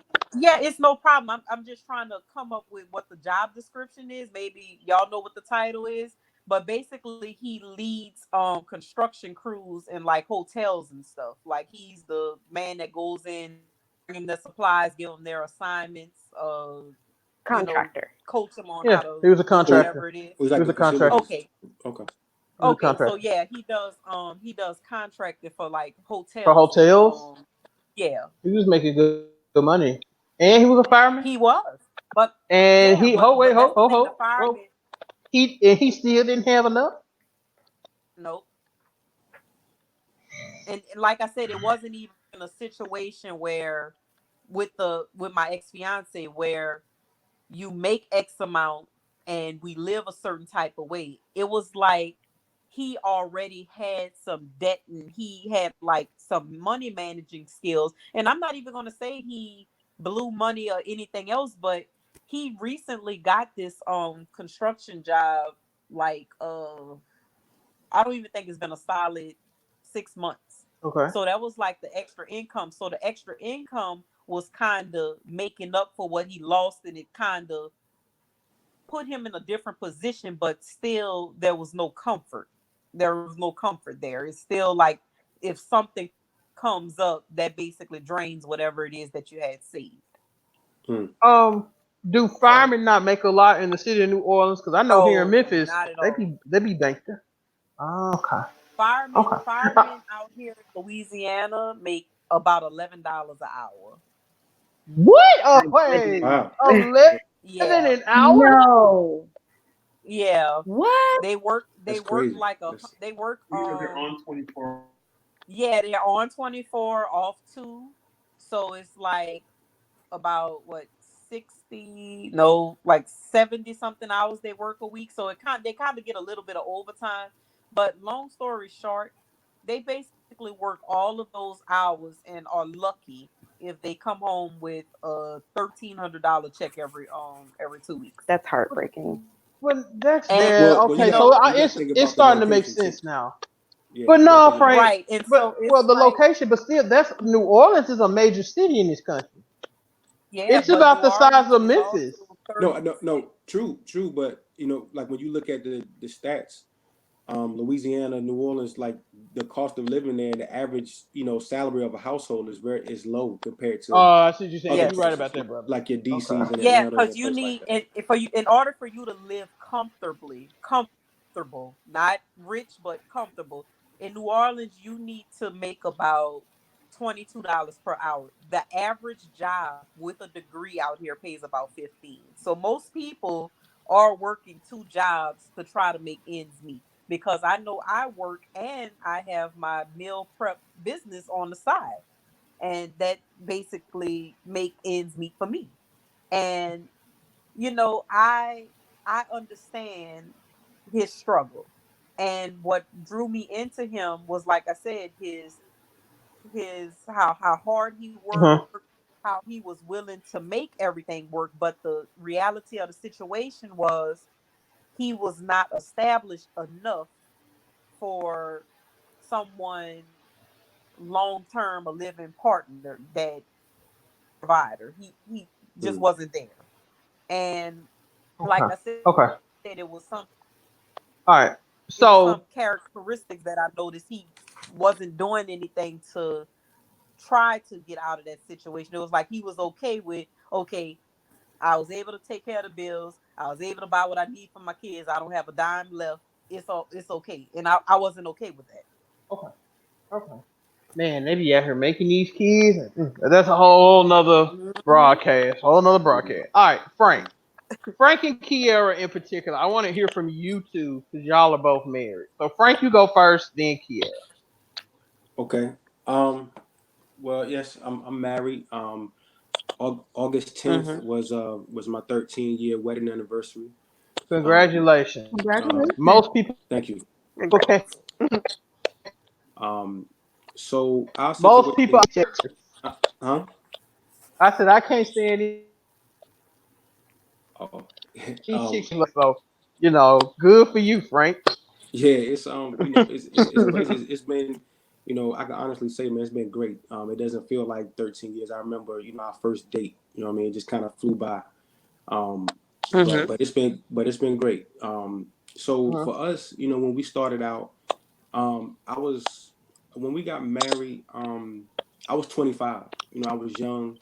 Um, I just I had I had sown my oats. I had played around things like that. But growing up in the household I did, where I didn't really have a father. I always was, even when I was younger and like in high school, I wanted to be, I wanted to be married. I wanted to have kids. I wanted to have a household. I wanted to be the real life, what I mean, Cliff Huxtable. Like that's Mhm. I wanted to be in Jet magazine. You know what I mean, with the couples in the back and talking about how long they've been married and what kept them together and stuff like that. Like that was big for me. So, but for me, I'm a federal law enforcement officer. My wife Mhm. my wife is an accountant. Mhm. She when we got married, we bought a house and then we decided to wait 5 years until we started having kids. Mhm. Because we wanted to enjoy each other and be able to, go out whenever we wanted and stuff like that. So we did that for 5 years and then we started having kids and so when we started having kids, we changed some things. Like we rented our house out and built a house where I live now, and then my wife she wanted to be home, and I wanted her to be home. So Mhm. so her the agency that she works for, is they're cool. They allow her to. I mean, she teleworks 4 days a week. So she works from home 4 days a week, and then on her day on the day where she goes into work into her office, I usually take that day off. So it's a good mix. She's home most of the time doing her thing. She takes care of the kids. She cooks. She's cleaning, doing all that stuff. I come home, just like Sage was talking about, and the ladies were talking about. I come home and the kids run to the door, and I smell the food cooking, and it's ready, and we sit down, we have dinner and stuff like that, and then because I know that she's home, taking care of my household. When I get home, I take it over. So when I get home after we eat, I wash the dishes. You know what I mean? I make sure the kids, get a bath. I lay them down, all that kind of stuff, and then we have our time. So it works. Like financially, we're secure. We both make, good money. We both make six figures, and we're able to save a lot and travel and stuff like that. So it's good. It works, but it takes, for us, we just communicate very well, and we don't really have any um, issues with communicating. If she needs something, she'll tell me, and I'll deliver. She's my most, she's my greatest gift. So I treat her like that. You know what I mean? If she needs something, I take care of it, and the kids. That's my legacy. So that's what I leave behind. And I take the stance that who I am is measured by the quality of their livelihood. You know what I'm saying? If they don't have what they need and they're not comfortable, then I'm not doing my job as a husband and a father. And I take that that's very serious to me. Is that that's my number one job. So it's been working. 13 years. We really haven't had too many issues outside of like with us. We've had family issues. Our extended families, but Mm-hmm. it's been good. I mean, it's been great, but I just think we came into it with a mindset like we were ready. We had played the field. We had got hurt. We had hurt people, and we were just tired of that. So we were both in a position where we were ready to be serious and be monogamous and build something. So it's been good. It's been working out. That's the major key. Y'all both were ready. Y'all both Right. were ready, and it kind of. We're gonna have to start talking finances too. Yes. Like if you're financially prepared to be with somebody, like honestly, because that's the thing. A lot of men in particular, they don't want to face the fact that if you want to be with a woman, like seriously, it takes money. Period. Oh, yeah. Because Mm-hmm. women are not. I hate to say it like this, but fuck it. Women are not cheap. Um, Nope. even if she's No. not fancy, women are not cheap. That's Mm. why dudes would rather put all their money into video game systems and WrestleMania than to actually invest in something a woman helps bring your legacy forth, right? So if Right. you're serious about your legacy and leaving a mark on this earth when you're dead and gone, a woman costs, Damn. right? A good woman. Mm-hmm. Right. It's I'm an tired of, investment. I'm sick of these dust ass niggas talking about what they not gonna pay for and what you don't have to do for women. If a woman is worth a damn, she's gonna cost. Nicole says all the time, it costs to be the boss. A lot of these niggas want respect and adoration just because they have opinions, and it don't work like that. Respect is earned, not given. Right. So if we're gonna sit Mm-hmm. here and say we're gonna be serious, it costs. Now, I'm not saying you got to be out here buying Birkin bags and Brahmin bags and Michael Kors bags and put her in a BMW, Okay, they don't kind but of Mm-hmm. it they don't does have that cost. they don't have that sense of style anyway. It's like here's I feel like those those guys are just trying to make excuses for something that they have no desire to do. Because when you want something, um, when you're in a relationship with a good woman and you want her to be home and you want her to take care of your household, um, you'll make adjustments if you really people do anything, can find a way to do anything that they want to do. I don't care how broke they are. I don't care Man, how Frank, busy they are. let me tell you They will something. make a, I don't care. I see, women here just as broke, as they want to be, but you let Beyonce come here on tour. All of a sudden, Yes, they yes. find 400, they find 500-600 for that ticket, Let me and tell that, you and that something, VIP pad. They will find it. You know what I mean? And bro. I'm not picking on women. That's guys That's just too. real You know what I mean? talk. That's That's real what. Hey, facts. that No, new P, I agree. that new PlayStation 5 is supposed to Right, come out next Christmas. right. It They will niggas are find a way to get already it. planning. They are already planning on how they're gonna get that $500 to buy that PlayStation 5 already. Right. Now, when it comes to being with your lady and making things work, oh well, you got to do 50-50. Like these niggas become mathematicians overnight when the rents Right. do. You know what I'm saying? So it costs. Women cost. It is not a bad thing because again, a woman helps you bring your legacy. Listen. Let me get off my soapbox because I'll be talking all night. Kiera, you are married. Like as far as you kind of touched on finances a little bit, but after hearing what Sage just said and when her relationship ended, like touch on it for you. Like what did you look for? And then Nikhil, I'll let you speak because I'm sure you have something interesting to say in regards to this. So go ahead, Yeah. Kiera. First, I would say I completely agree with what Frank said in that it takes beforehand. Are you ready? Are you ready to financially be in a relationship, financially be in a family? Um, our situation is a little bit different, and I think it does give a good perspective because so it was him and his daughter, and it was my son and I. So financially, I was comfortable with my son and I, and financially, he was comfortable with him and his daughter. Um, and everything was good. I've always been kind of financially savvy. So, for instance, like I do not do car payments. Period. Point blank. I don't do them. Um, I always make it so that when it comes time to get another car, I've financially planned that in my head in a way so that I don't have to do car payments. Um, so when it got to the point where we combined households, it was a shock. It was an absolute financial shock to go from two incomes to where we were making over six figures to one income that just cut that in half.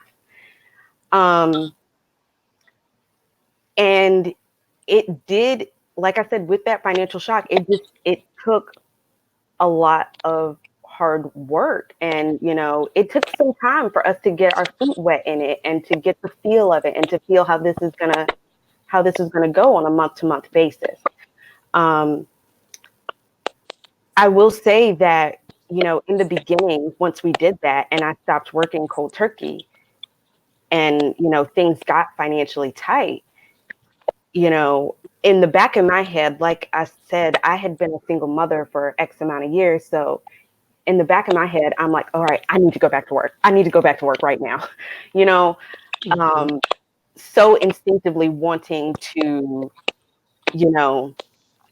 fix the issue. Whereas, You were ready to put your masculine coat back on, Kiera, and do it exactly, all by yourself. exactly. And he saw that and he said, no, I will figure this out. Right. And he did. There was a promotion that he was kind of a little bit hesitant on before. And he was like, this is just this is the time to do it then. So he went and he got the things done that he needed to do to qualify for that and did that. We were also talking about moving at one point. And, when you guys were bringing up New Orleans and, how the income ratio is in New Orleans, we laid out places we'd like to live. And we started looking, okay, what income can we expect for you, this one income in these places?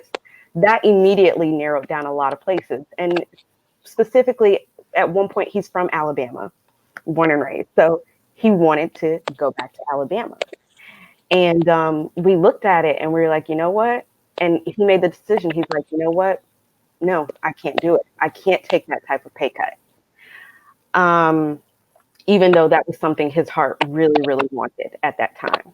Not to say it won't happen in the future, but right now, we can't do that. Mm-hmm.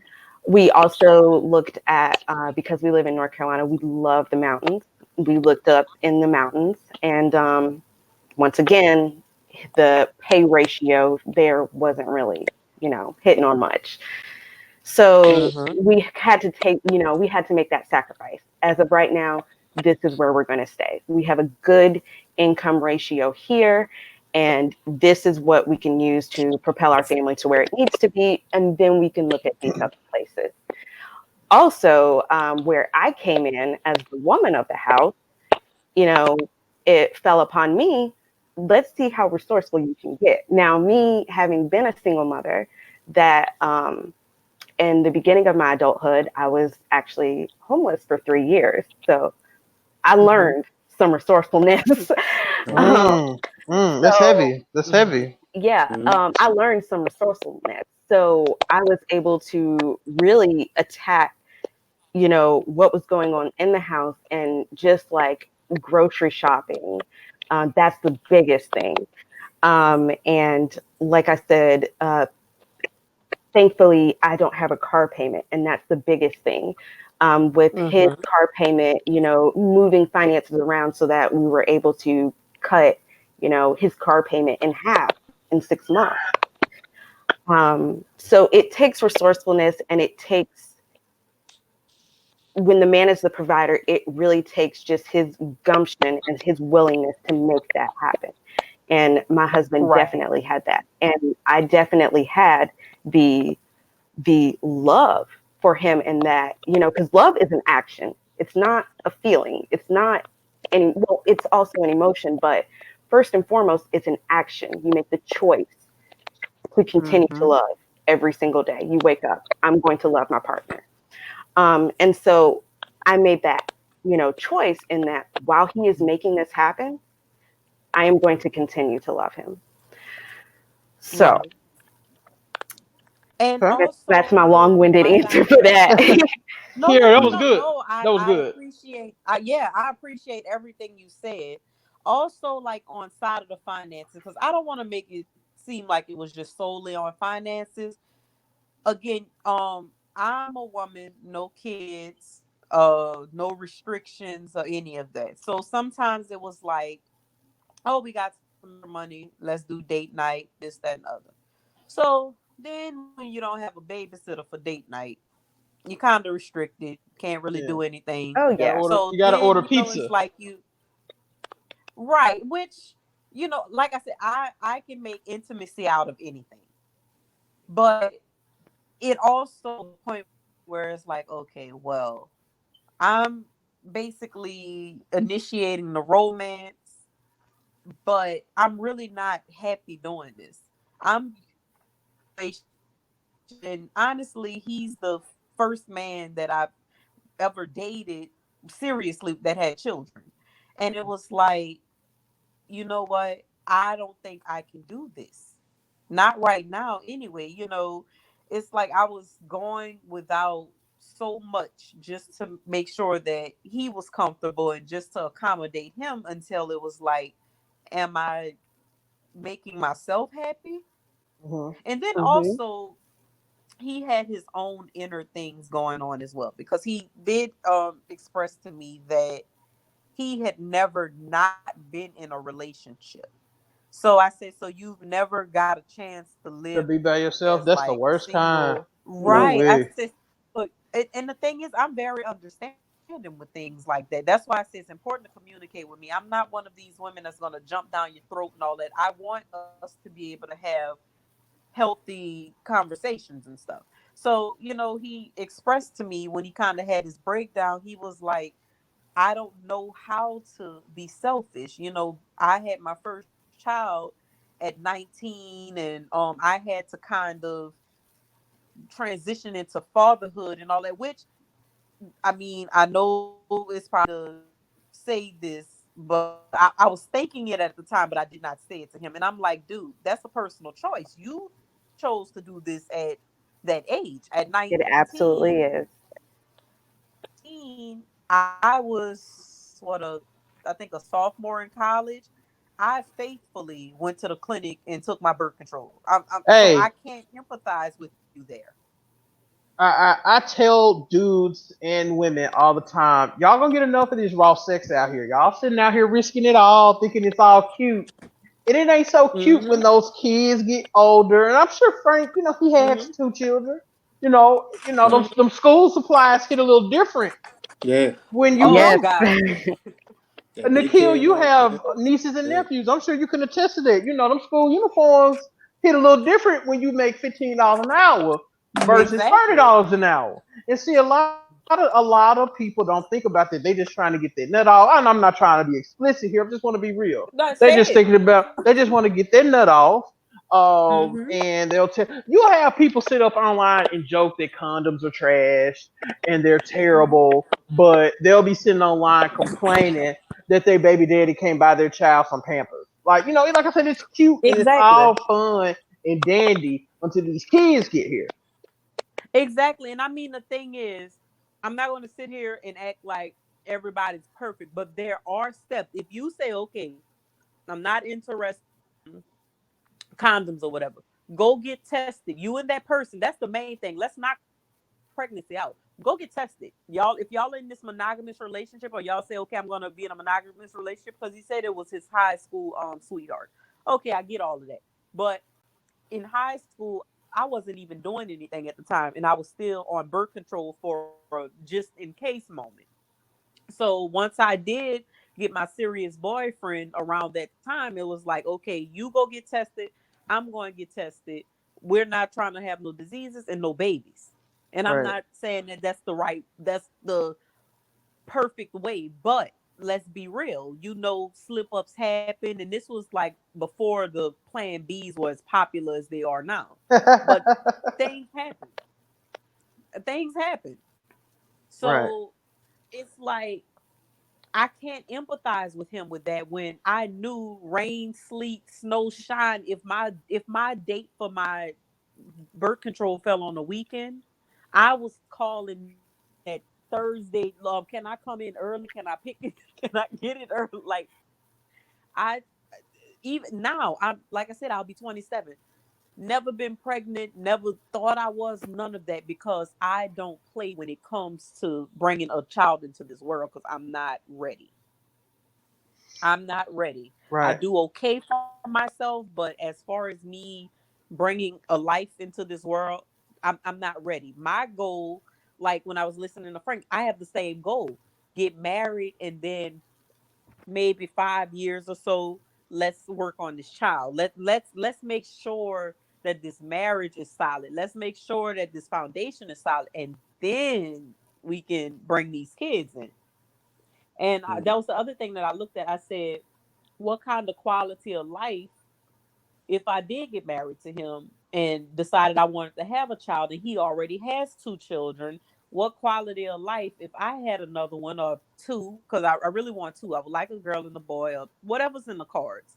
Um, what kind of quality of life they would have? And my salary along with his, I just didn't see that comfort for those children. I felt like the children would suffer in the long run along with me. Right. Right. Good point. Nikhil, what do you have to say to what we've been discussing, ma'am? I want to add another point.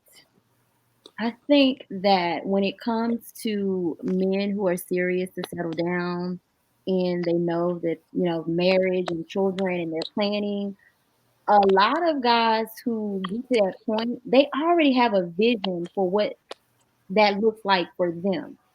So, for example, the guy that I am dating now, he has a Mm-hmm. vision for how he wants things to look. Like he, Mm-hmm.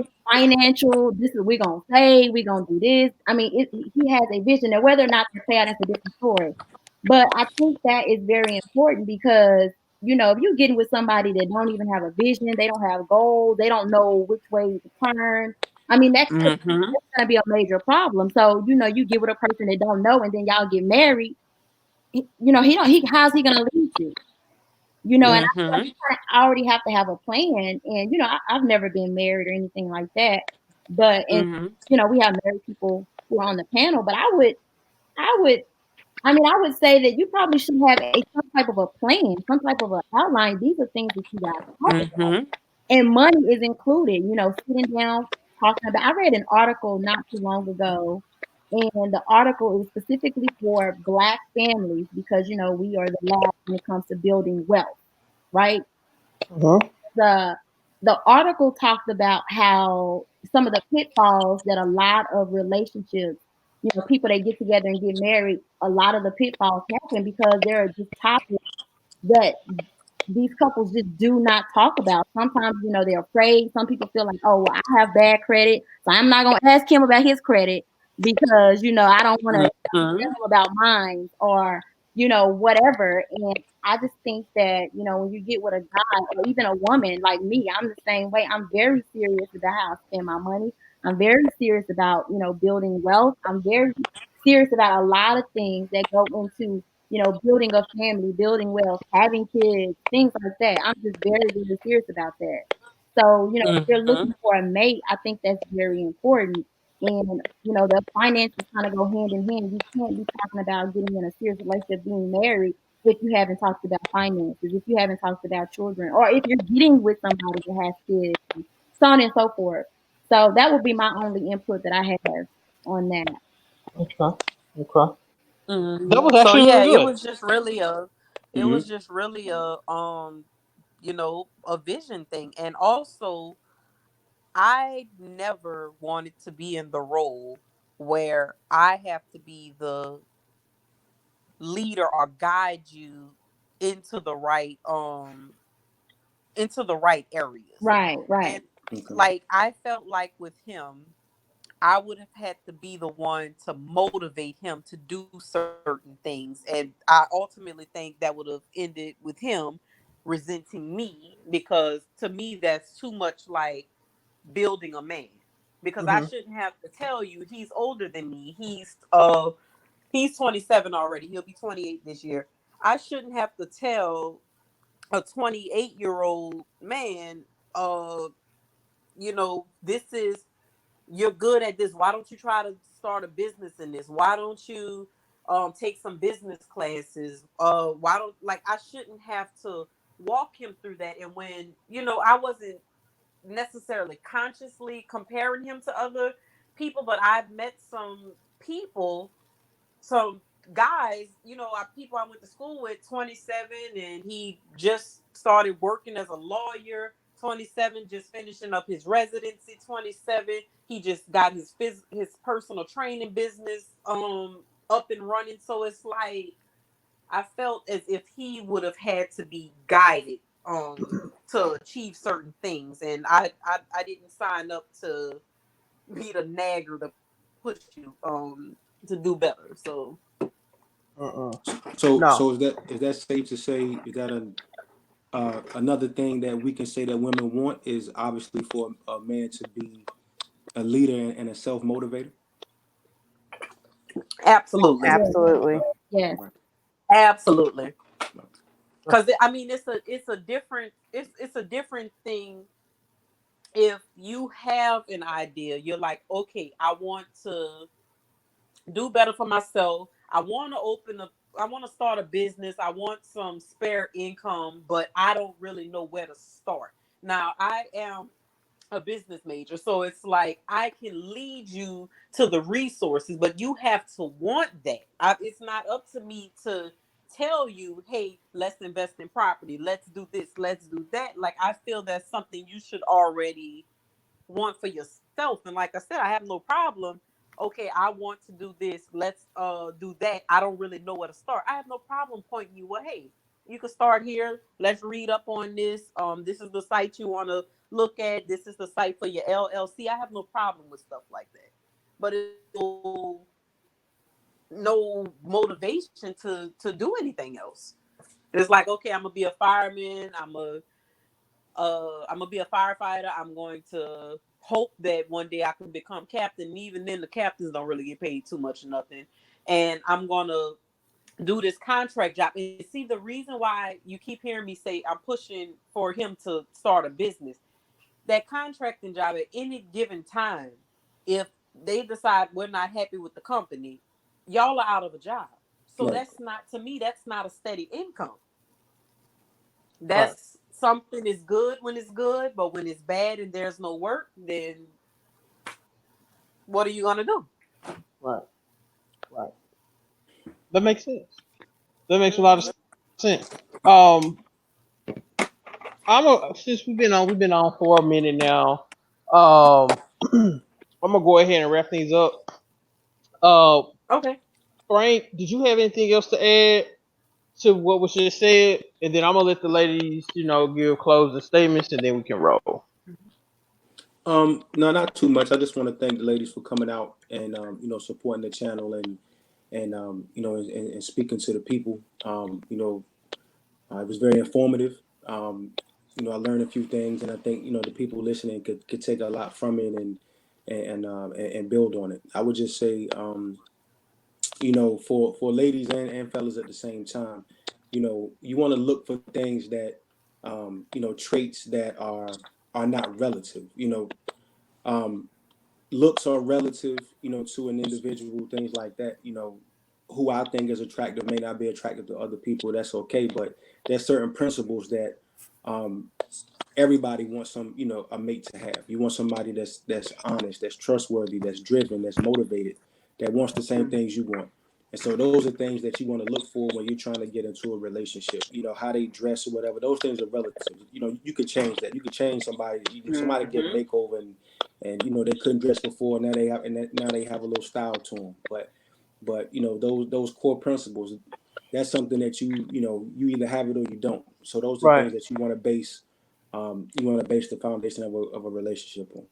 Awesome. Awesome. Yeah, that's coming from the married man, guys. Nikhil, I'll let you go first. Give your closing statement. I love having you on. I want to do a broadcast about Sambos. I don't know if you guys have seen my latest video that I did about Jason Whitlock. If you haven't, go watch this on my channel, and I Okay. posted it to Facebook. It's hilarious. It's like a minute and 28 seconds long. But put some headphones in. That's all I'm gonna say. Put some head and enjoy it. It was fun. I was laughing so hard. I made the video and I was cracking up. But I want to do a broadcast about Sambos, and I want you to do that with me, Nikhil, because you always have something interesting to say about coons and Sam. The coons have been running amok lately. I don't know what's in the air, but these coons and these Sambos have just really been turning up the heat. And I was just watching Fox Sports Net today, and Jason Whitlock, his stupid ass show came on. And I mean, at any opportunity, he is gonna coon and book dance. You know it. So me and you gotta do a show, just me and you. We gotta do a show about Sambos. But with that being said, you can go ahead and give your closing statement. Okay. Well, I definitely enjoyed this, and thank you for having me on. I enjoyed the other ladies and the gentlemen here on the panel. The only thing I have, I guess, that I think I want to leave people with is, um, if for the ladies that are listening, if you are hoping and praying for a mate, just be patient, screen very well, like really screen, and get into some courses and some classes, because that's what really helped me, like understand just dating period, or understand men or women, or just the environment out there. um and so, yeah, that's pretty much all I have. I hope everybody has a good weekend. And again, thank you, Jake, for having me on. That's all I have. All right, thank you so much, Nikhil. I really appreciate it. I know y'all might be booed up. I don't know for sure, but y'all be booed up, and y'all took some time to come on my platform. I appreciate it because I know when y'all be with y'all men, y'all be wanting to give time to them. So I'm just joking, but no, I do appreciate you coming on. I really do appreciate that. Kiera, go ahead and give a closing statement. I appreciate you coming on. You did so good tonight. I appreciate it. Thank you. I just want to say thank you to everybody that's been on this panel. So thank you for bringing me on here, Gabe. You know, I have a little, I can be a little shy. So, but you Yeah. guys definitely made it a good experience. And I appreciate being able to really speak with some like-minded Black men and Black women who really want to push, you know, our entire community forward. And as far as closing statements, I really just want to say, you know, make sure when you are going into a monogamous relationship or you're looking to start that family, just make sure you have a clear vision on what you want your life to look like. Because if you don't have that clear vision of that, and you aren't actively working toward it, not just I'm writing this down on paper but not doing anything to get there, then that's what you're gonna attract. And make sure you know your worth, definitely. Like the other lady on here said, you know, you don't have any kids. So, you know, what do you really you know, what do you really get out of being in this situation with these multiple kids that aren't yours? Make sure you consider that. And like the other young lady said, just be patient, you know, don't jump into anything just because you want to be in a relationship. It'll come and you'll definitely attract the right thing. There you go. Awesome. Here, I do want to do. You're an outdoorsy girl. I have a idea of a broadcast talking about women in the outdoors and what fellas can do to attract women that like to run and hike. Because I know you like to do all that climbing and shit. Man, Yes, I would love to do that. and I know we talked about doing it before, but I'm gonna do that kind of soon. It'll just be me and you. You know, now my fat ass ain't gonna be climbing up no goddamn mountain. We Y'all want not, people to do y'all, something though. y'all not gonna see my big ass rock climbing, trying to climb up the mountain. But no, I am gonna do that broadcast with you in the next couple of weeks. So I'll let you know. Okay. But thanks for coming on. You did great. I really appreciated your perspective, and that was a perspective from a married woman, so I appreciate it. All right, Sage, you come on my damn show and you break this news to me. I'm just kind of like, whoa, like what were you doing here? So I will let you give your closing remarks. You did really good too. I appreciate everything, you know, for coming on, taking the time out and everything. Go ahead and leave. Give us a closing statement. Just say whatever, you know, you feel you need to say. Sage, can you hear me? Did Sage get abducted? You only see 4 or 3. Oh man, Yeah. okay, 3 now. Yes, I'll give her a little time to come back. I guess the feminists abducted her. But no, I did this broadcast because again, I see so many men complaining about they don't know what women want, and I don't have all the answers. I'm no Mac. I'm no pimp. It's so funny because somebody made a slick comment on one of my posts that I made this week and was like, "Oh, so you're a relationship expert now?" No, I am not. I'm not a relationship expert. I'm not a pimp. I'm not a Mac. I'm not the next Tariq Nasheed. I'm not trying to be the next Tariq Nasheed. Tariq is uh, giving the game something. If I did a tenth of what he did, I would be okay. A lot of terms that you hear today, such as simp, white knight, um, cupcaking, a lot of the terms you hear today, he created those terms. So a lot of the linguistics and a lot of the language that we talk today is because of that man. So I can't even fathom being on the level that or doing what he's done. However, I do have a lot of experience. I have been cheated on. I have done the cheating. I have been in situations where a woman was engaged and living with a man, and I did not know. You know what I'm saying? I've been through a lot of things with women, and I've been put in a lot of precarious situations. And my goal with this channel, there's so much dumb shit being discussed on YouTube. It's not really helping these young men. And every time I have a guy that's under 25, he hops in my inbox or he'll reach out to Frank they're asking for advice, and I understand why they're asking for advice because there's nobody out here giving the game like Tariq was 10, 15 years ago.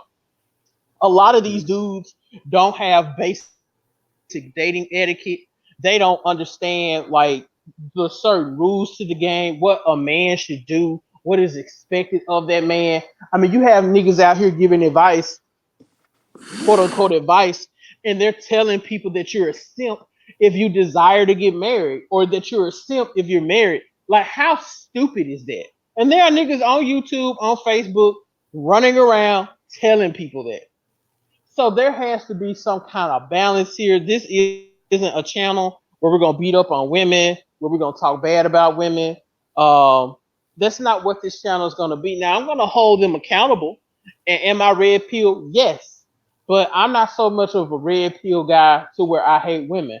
I understand that the child support court system has a lot of you men screwed, but a lot of you men would not be going through those issues if you had protected yourself and not brought that baby into the world. But you niggas enjoy raw sex so much. Now you sitting there complaining about the child support system.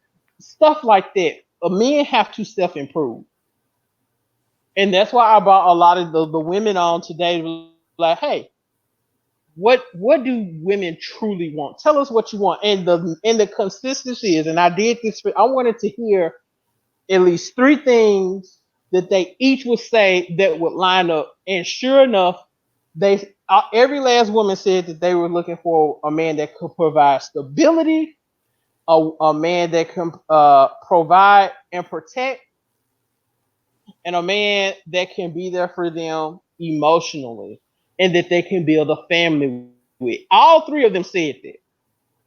So I'm starting to see a trend that really a lot of times men think these chicks want a man with a big penis or amazing sex skills.